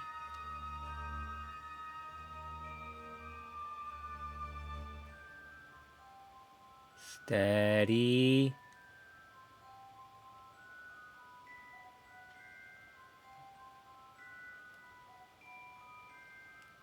Wait for it. Now.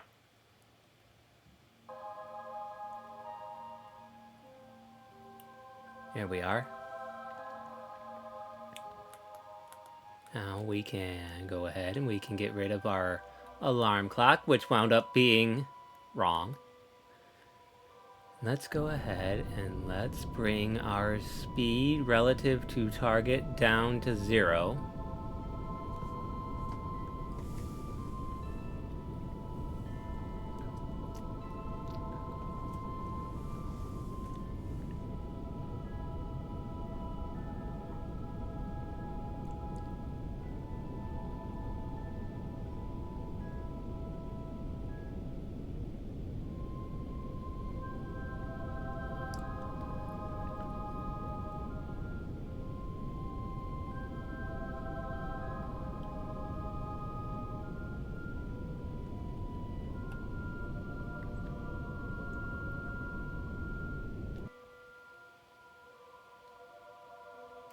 And give me just a boop. Now we want to point towards target.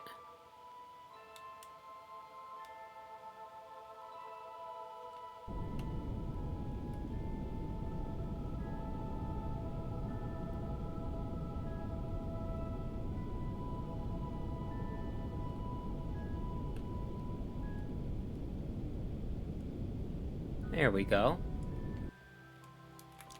Let me lock prograde. And let's give us an approach of 25, I think. We'll approach it at 25 meters per second. That should, maybe a little bit faster.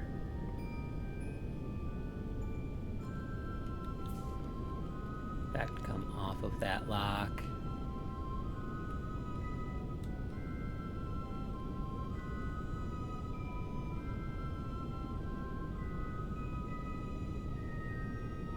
Let's get there like that.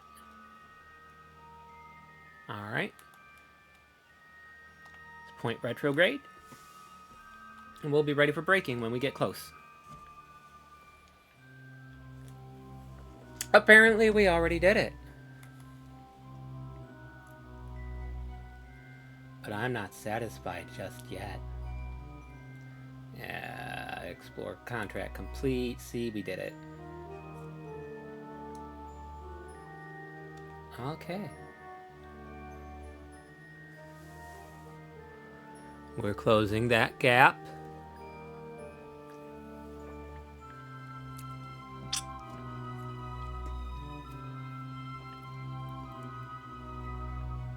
we go.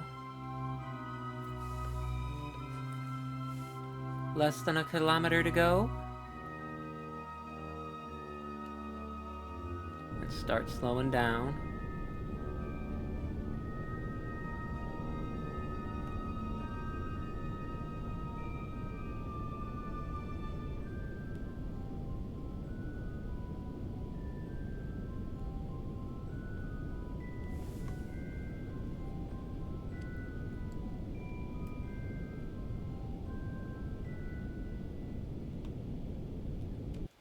Cut it. And let's fire up back towards our target. We'll go a little bit slower now.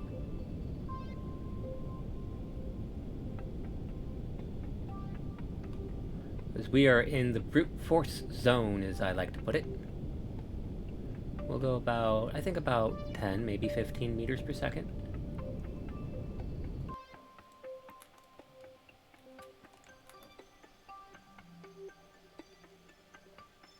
And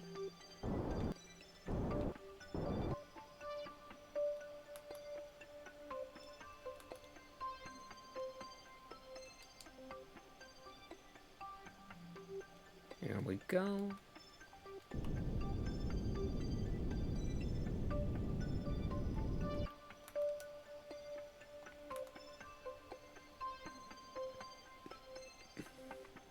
One meter per second, coming in closer. Ooh, look at that. We did it. We done did it.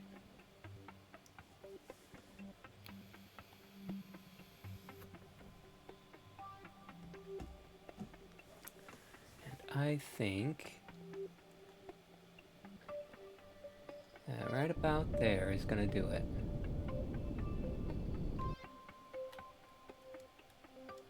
Now, watch this, watch this, watch this. This is gonna be the fun part. This is the fun part.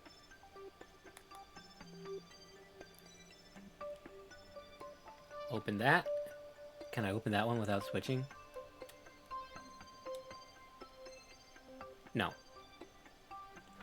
How do I switch? That's that.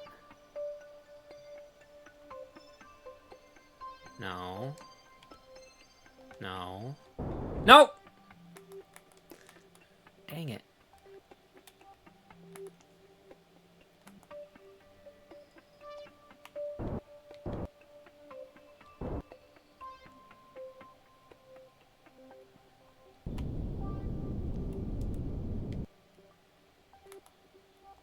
Endpoint retrograde again. I can't remember how to switch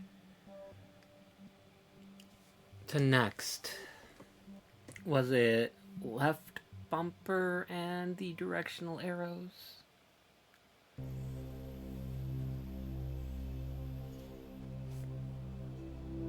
Right bumper? I don't know. Let me get back together.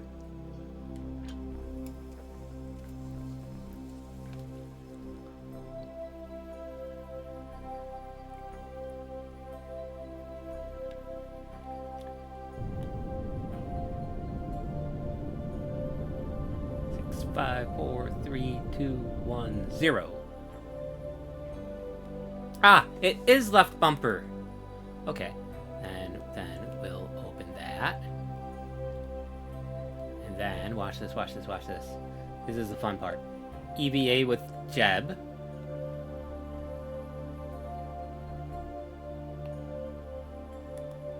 Let go.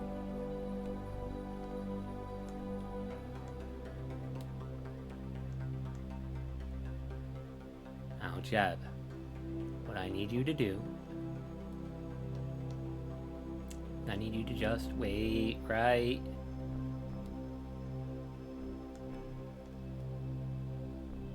there.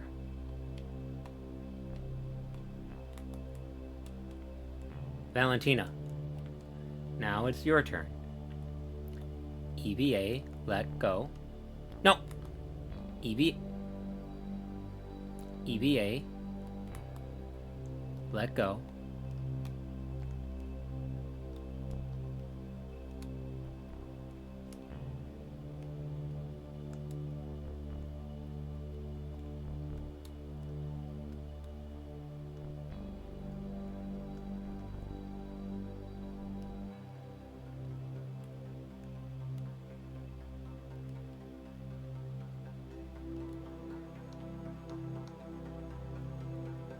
Yeah, look at this.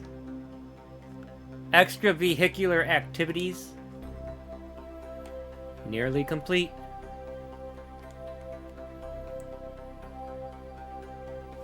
Okay, Jeb. Easy does it. Easy does it. Careful.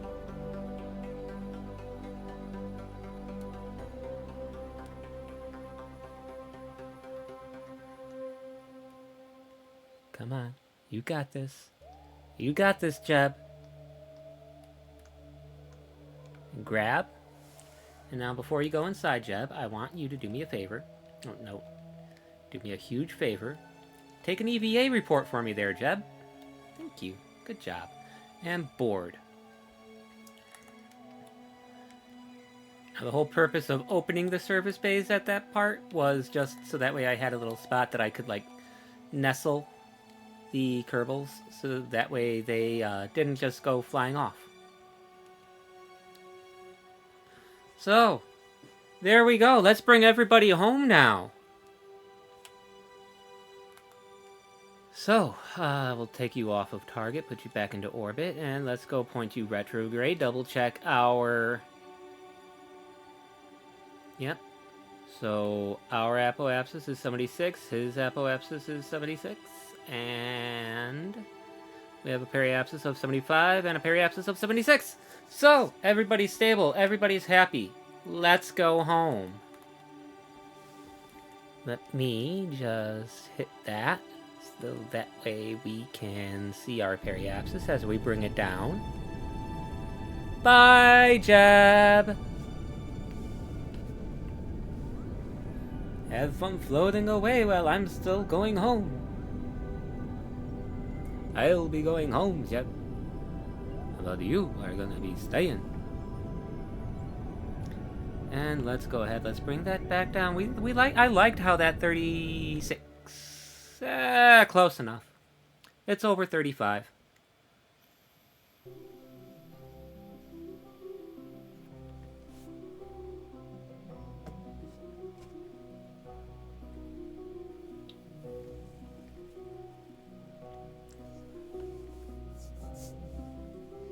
And now we'll bring Valentina home first.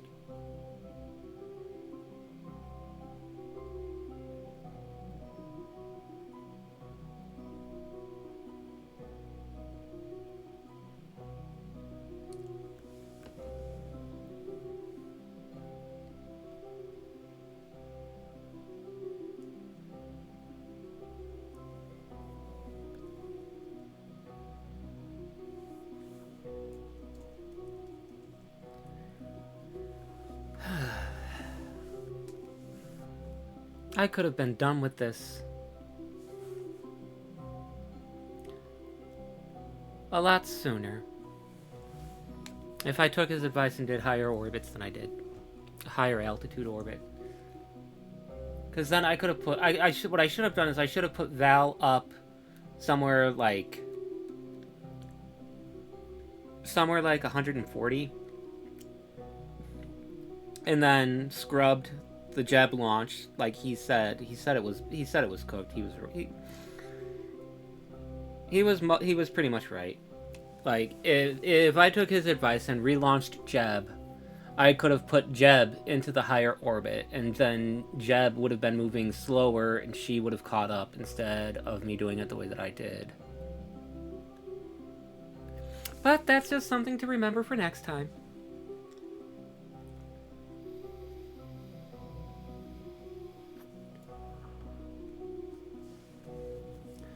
But hey, 4 hours. We spent 4 hours on Kerbals today. And I don't know about everybody else, but I certainly had fun doing it.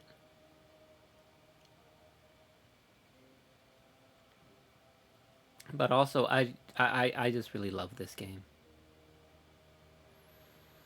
Like I have in the past spent like 2 hours just admiring the skybox, looking for constellations, trying to make my own.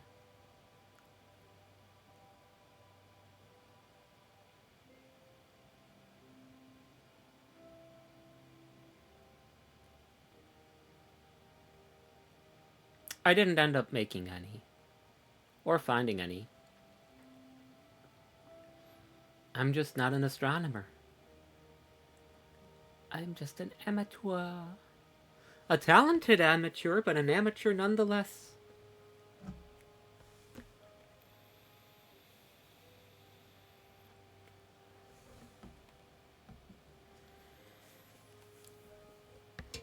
I largely have no idea what I'm doing in this game, to be honest. No, I do. I do. I wouldn't be able to get half as far as I do in this game if I had no idea what I'm doing.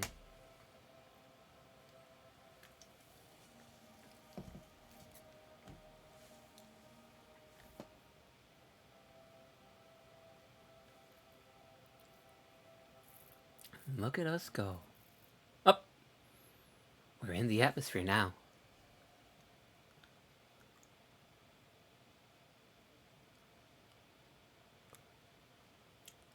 And you can watch as our apoapsis decays.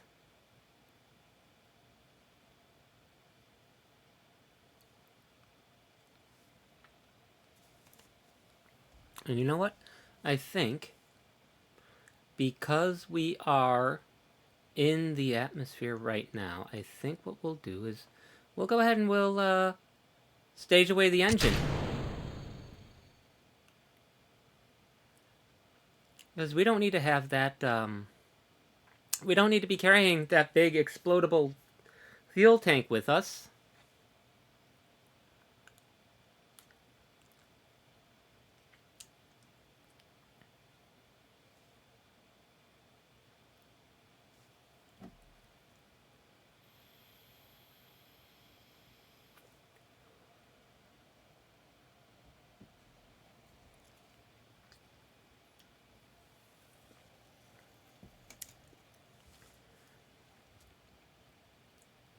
So we'll just let that go.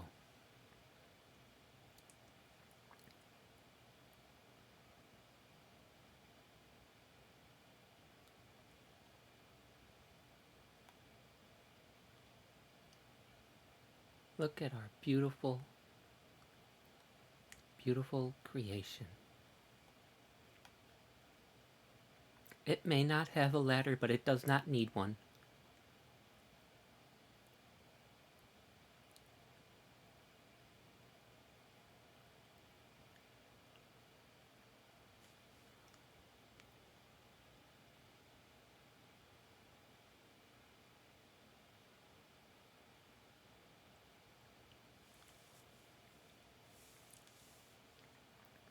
Eventually, we're going to have to get more Kerbal so that way we can have stuff, some more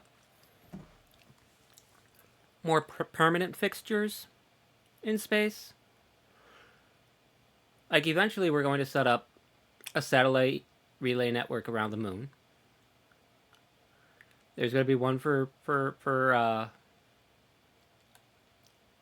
there's going to be one for Minmus.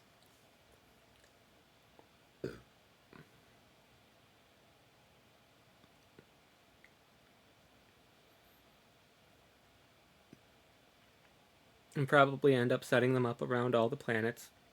I think that's going to be the goal. The goal is going to be to develop a communication network that spans the whole Kerbal system.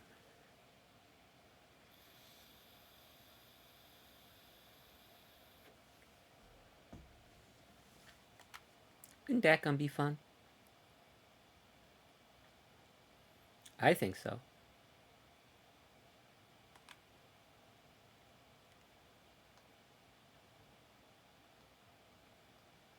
Little spin.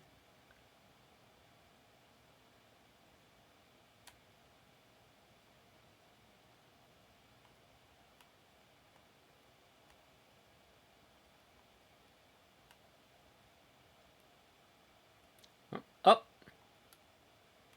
There it is. There goes the rocket. There goes the engine stage. You see it? Oh, it's heading right for us.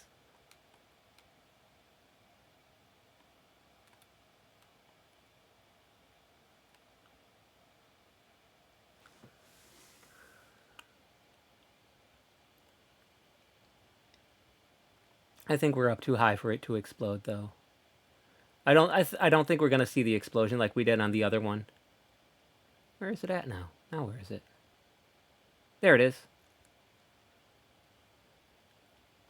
See, we have a separation of 3.8 kilometers, 3.9 from the engine stage. We're coming in nice and easy.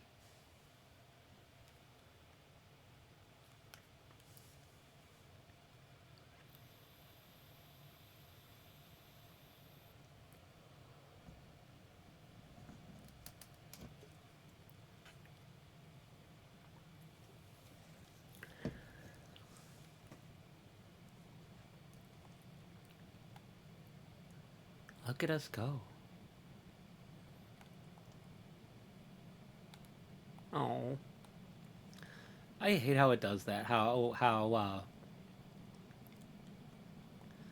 the heating from atmospheric re-entry fades away if you get far enough away, because it would just be cool to be all the way down, like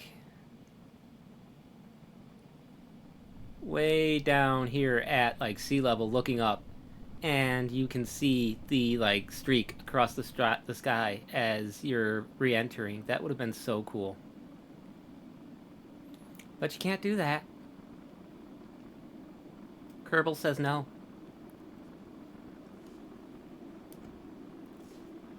And I think, yeah, we should end up hopefully with a splashdown just outside of the KSP Center. The KSC. See, right now, Jeb's up there. Jeb's up there. He's looking down at us, and he's like, I'm going to watch how this goes. Because he's worried. He's worried we're going to do it. We're going to do something different when we do it with him, but we're not. He's just going to land someplace else. Although, it would be pretty cool if we started designing, or rather, aiming our... Oh my goodness. Our landings from re-entry. If we could get those, if we start now, we'll just be dialing it in as we get closer and closer, and eventually we'll be landing at the KSC.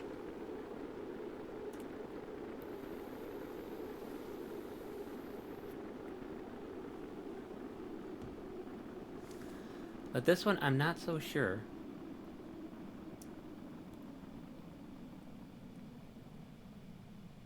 Let me see if I can get...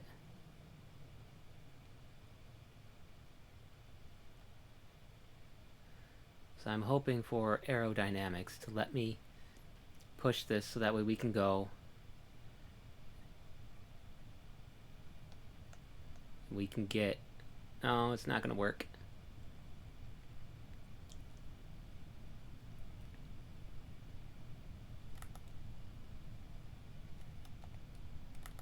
Okay, we're less than 10,000. I'm going to deploy the drogues.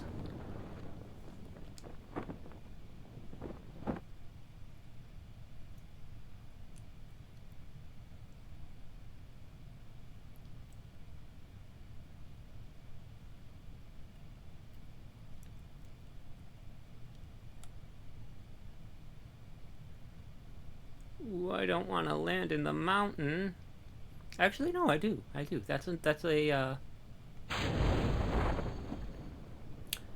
That is a situation that I have not collected data from yet.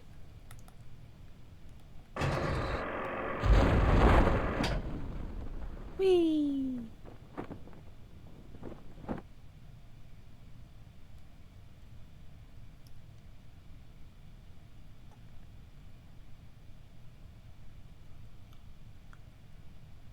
Not sure how I feel about where we're set up to land.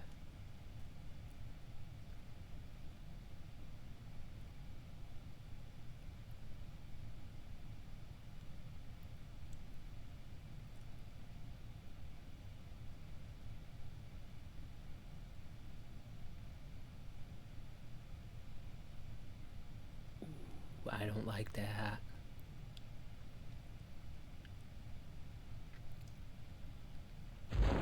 This is a scary landing. We're not coming down on level ground.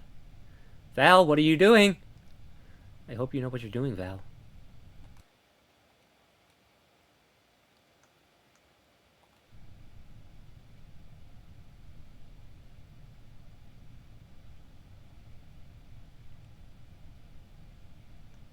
Let's see, let's try to orient our landing gear.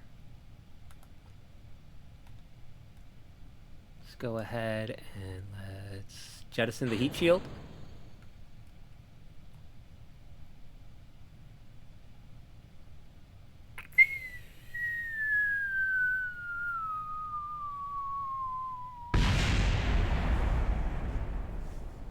Kaboom!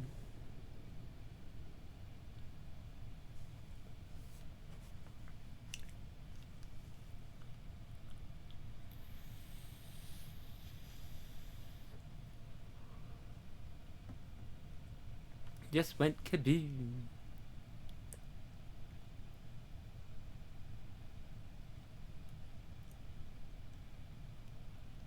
Alright. So far, it looks like we're set up so that way our landing gear will help stabilize us against whatever slope we encounter, because the slope of this mountain seems to be going down this way. I'm hoping that's a nice ledge that we'll be landing on. A spot that's big enough, a little outcrop, big enough to catch us, to hold us stable.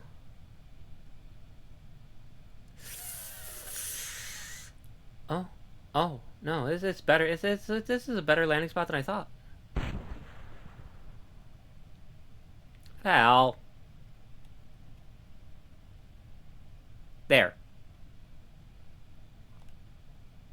Good job, Val.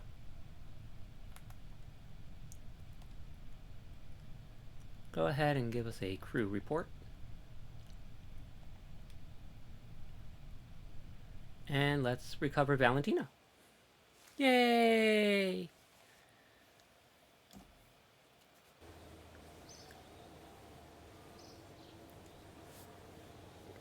We got 21 science now, as we picked up 1.7 and 1.5.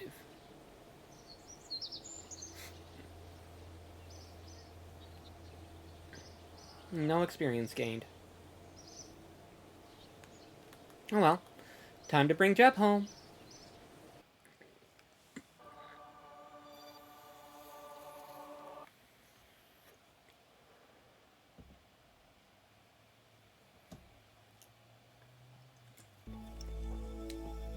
Now, Val landed here.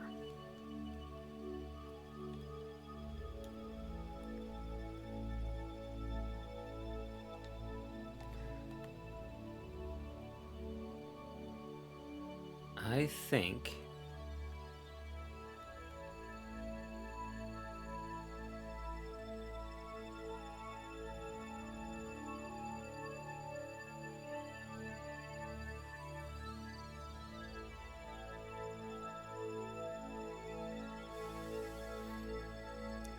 it's set for the 30 for 30.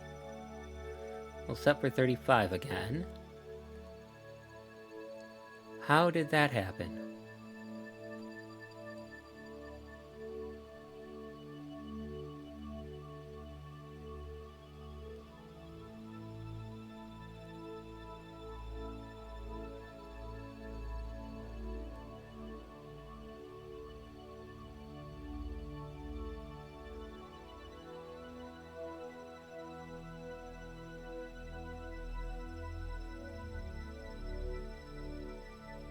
There. And we'll set up like that.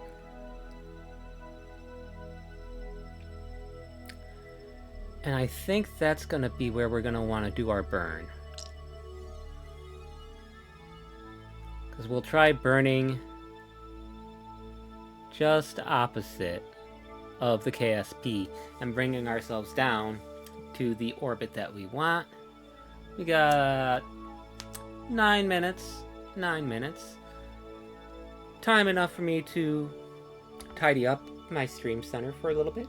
So I'll be right back. I got a plate to get out of here from those Hot Pockets. I'm gonna tidy up and I'll be right back.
And there you see, that wasn't long at all.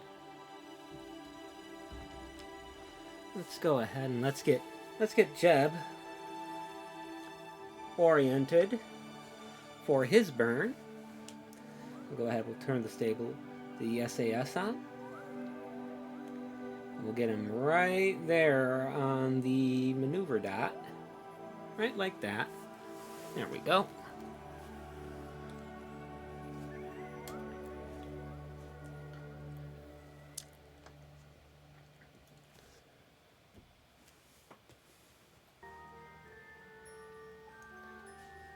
And you know what? I'm going to go ahead. I'm going to go right on ahead. And I'm going to let us time warp to our maneuver node. Well, it says there we're going to have a 5-second maneuver.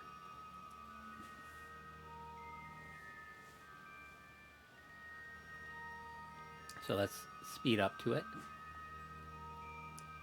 There we go. There we go. And right there. We'll stop there. 20 seconds to burn.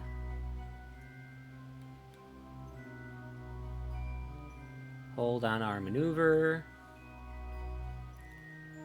And we'll do the split. We'll do a split burn.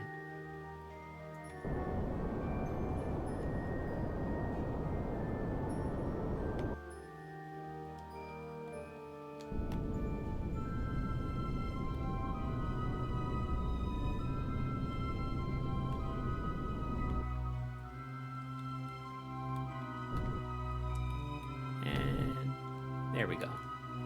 I'll take that. That should.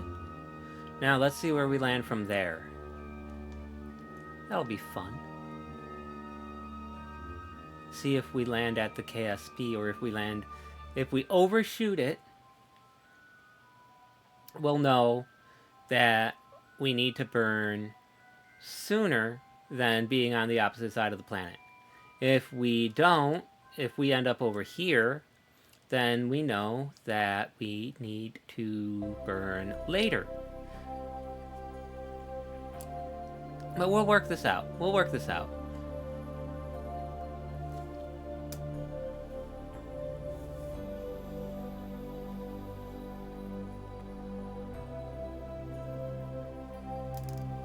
As an attempt to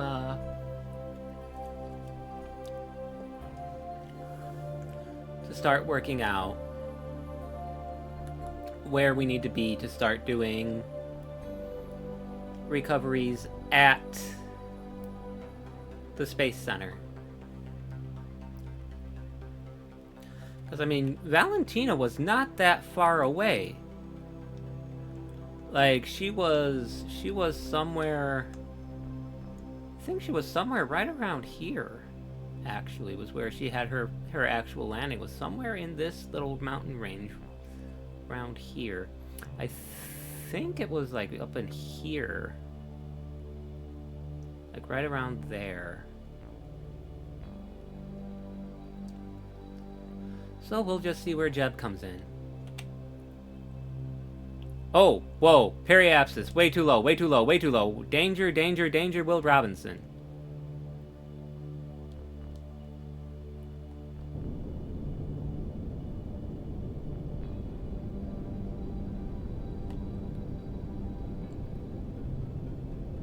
There. No more danger, Will Robinson.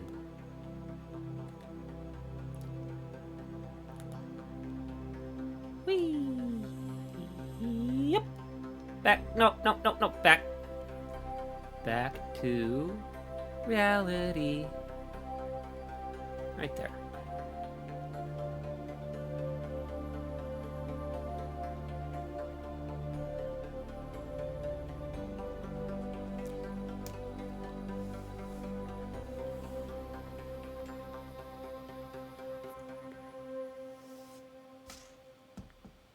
You had some glitchy dude dads going on there. I have no idea how we got our periapsis so low. But we are in atmosphere. Let's do it.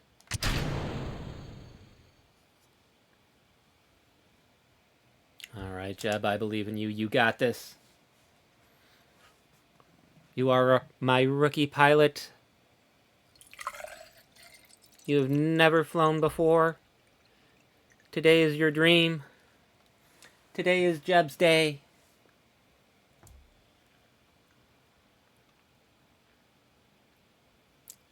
He went up before Valentina. He went up after Valentina. He comes home after Valentina.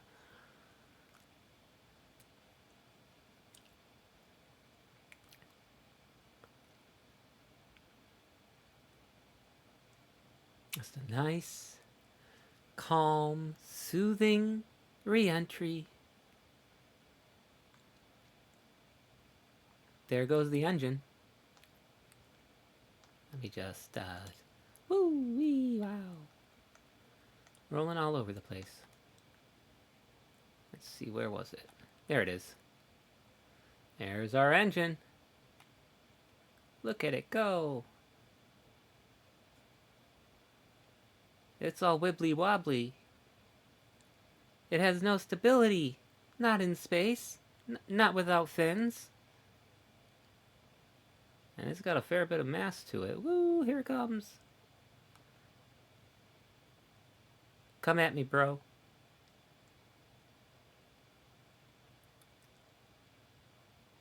Look at that engine go. Whee! Yep. Oh.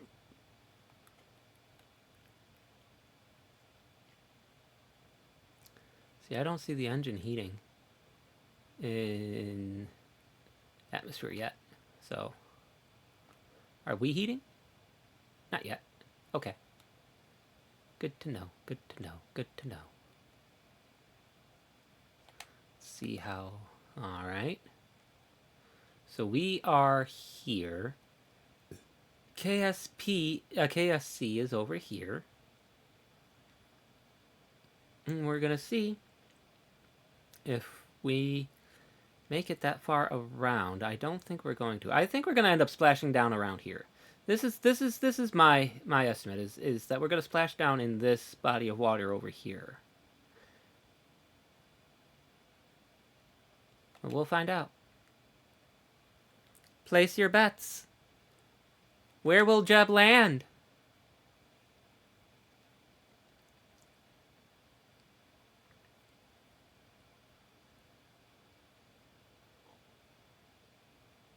Be right crazy if we end up landing in, see, it's still going forward.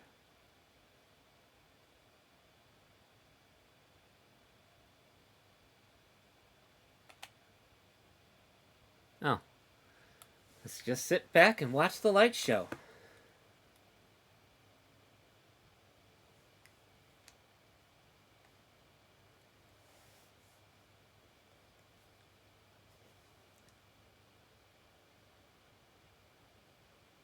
As soon as it starts, that is. Hey. Don't you go doing no nothing like that. We want you pointing retrograde through this whole thing. Hey, look, it's a Chicxulub crater. All right. Well, we're gonna just go ahead. We're gonna keep SAS on until we get nice and toasty. Because once we get ourselves in our nice little pocket, we will be all set to turn it off and let all the gravitational forces, all the aerodynamic forces, let everything do what it wants to do.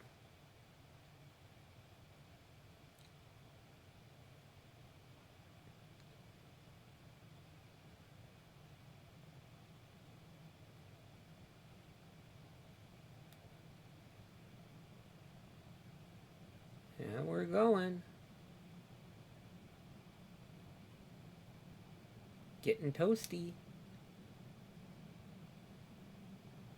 I'll let those landing gears get a little hot before I adjust. Like, I think I'll do it now. You see there, I changed my I changed my orientation, and it's not as toasty. Ooh, it's the light show.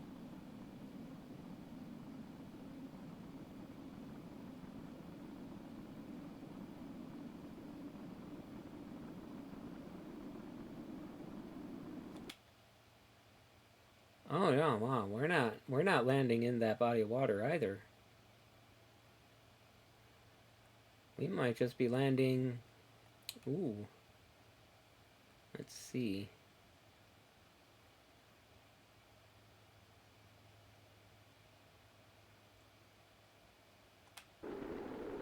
Oh.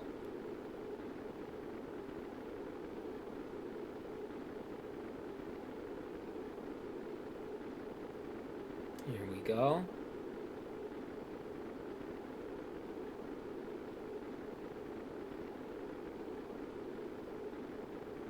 Nice and easy.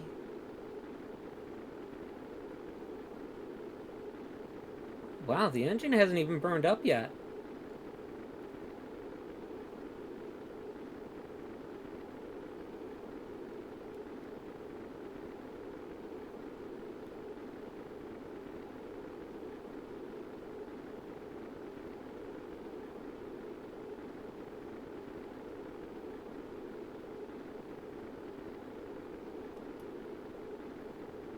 Let's have a little upward tilt.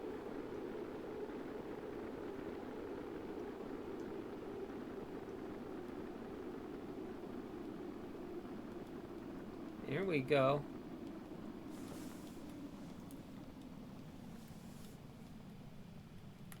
Alright, let's go into surface level.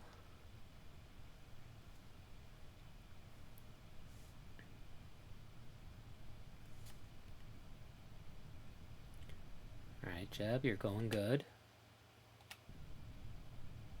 Everything's going good. The engine is still not dead yet.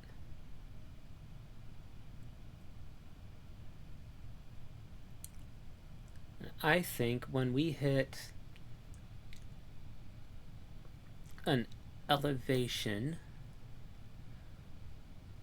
of 7,000, I think that's maybe we'll wait for 5,000. Once we get to 5,000, I'll deploy the drogues.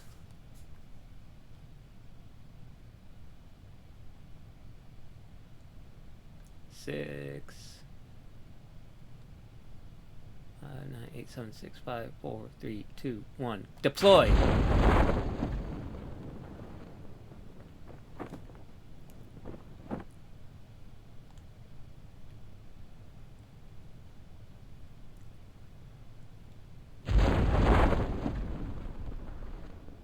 And deploy.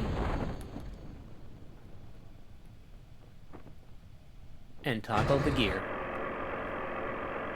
Here we go.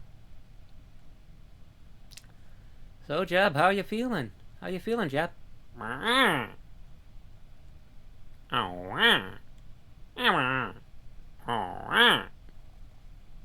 Thank you, Jeb. Thank you. Truly, you speak for us all in those touching words.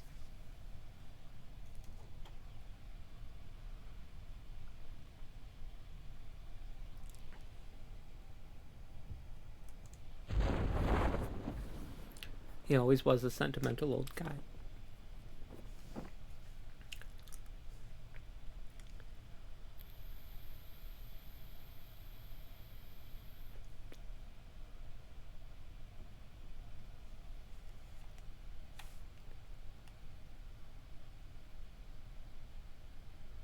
Look at him coming down.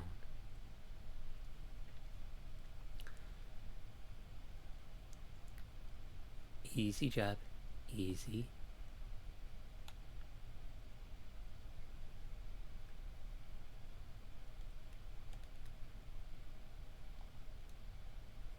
You know what I'm going to do? I'm going to do this. I'm going to do this really quick, really quick, really quick.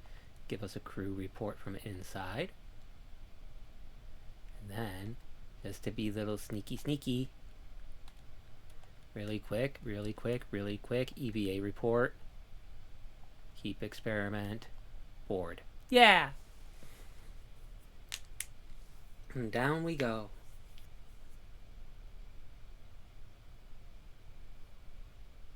Nice, calm, relaxing descent.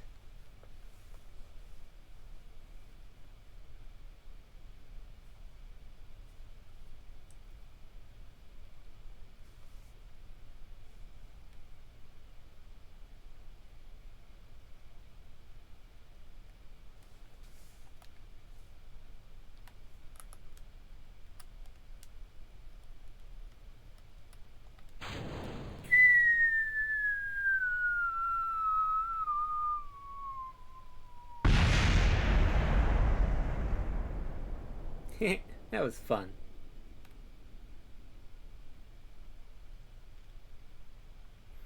I like to make my own additional sound effects for the games I play. I find it fun. Entertaining. Here we go, here we go, here we go. We're gonna land. 3, 2, 1. Touchdown. Boingy boingy, springy boy.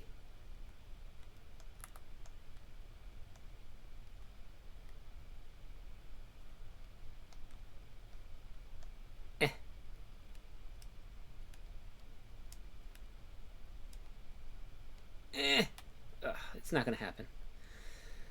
We're never gonna right this ship. Jeb, do me a favor, get out of there.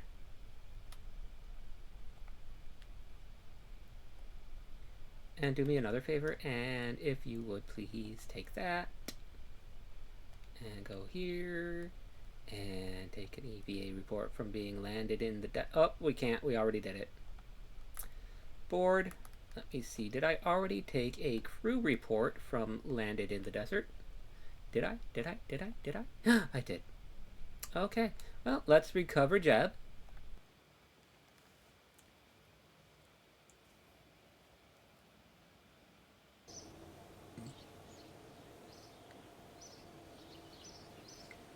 And now we got 42 science. We got 3.5 from crew report flying over the Kerbal deserts. We got 8 with an EVA report from space just above Kerbal's water. We got 5.6 for EVA report while flying over Kerbal's deserts. And we got 0.3 for recovery of a vessel returned from Kerbal. Wait, who had the spacewalk? Oh! This one.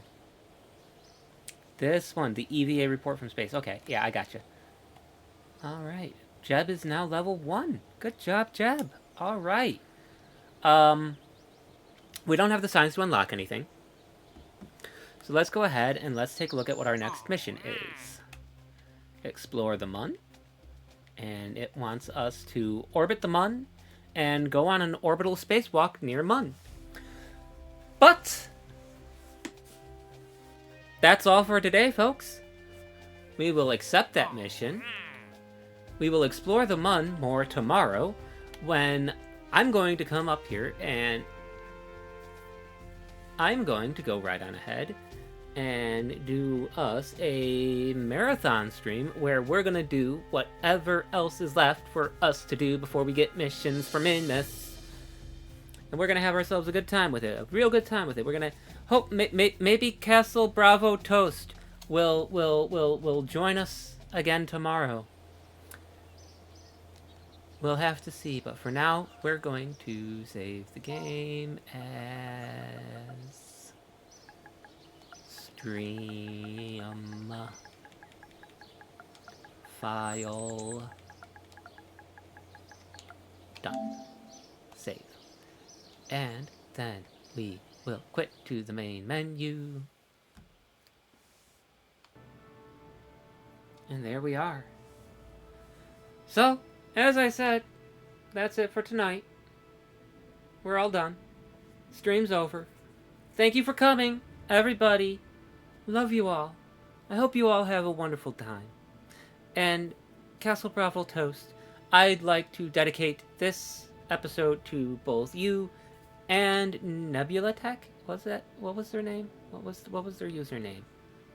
Who was that? That was Castle Bravo Toast. Oh, Castle Bravo Test. Castle Bravo Test. I dedicate the stream to you. And it was Nebula Tech, right? Right, that was their name? That was their username, wasn't it? Where were they? Where are they? Nebula Tech, yes. You, Castle Bravo Test. You're all right in my book. So, with that being said, I'm done for tonight. And I will see you all tomorrow in the next Kerbal stream, because I am taking another break from Monster Hunter World because that Volcana stuff is just ugh. Woo! I hate ice. I need a break from ice. No more ice. Thank you very much. So, good night. I love you all. Goodbye. See you in the next one. Bye-bye.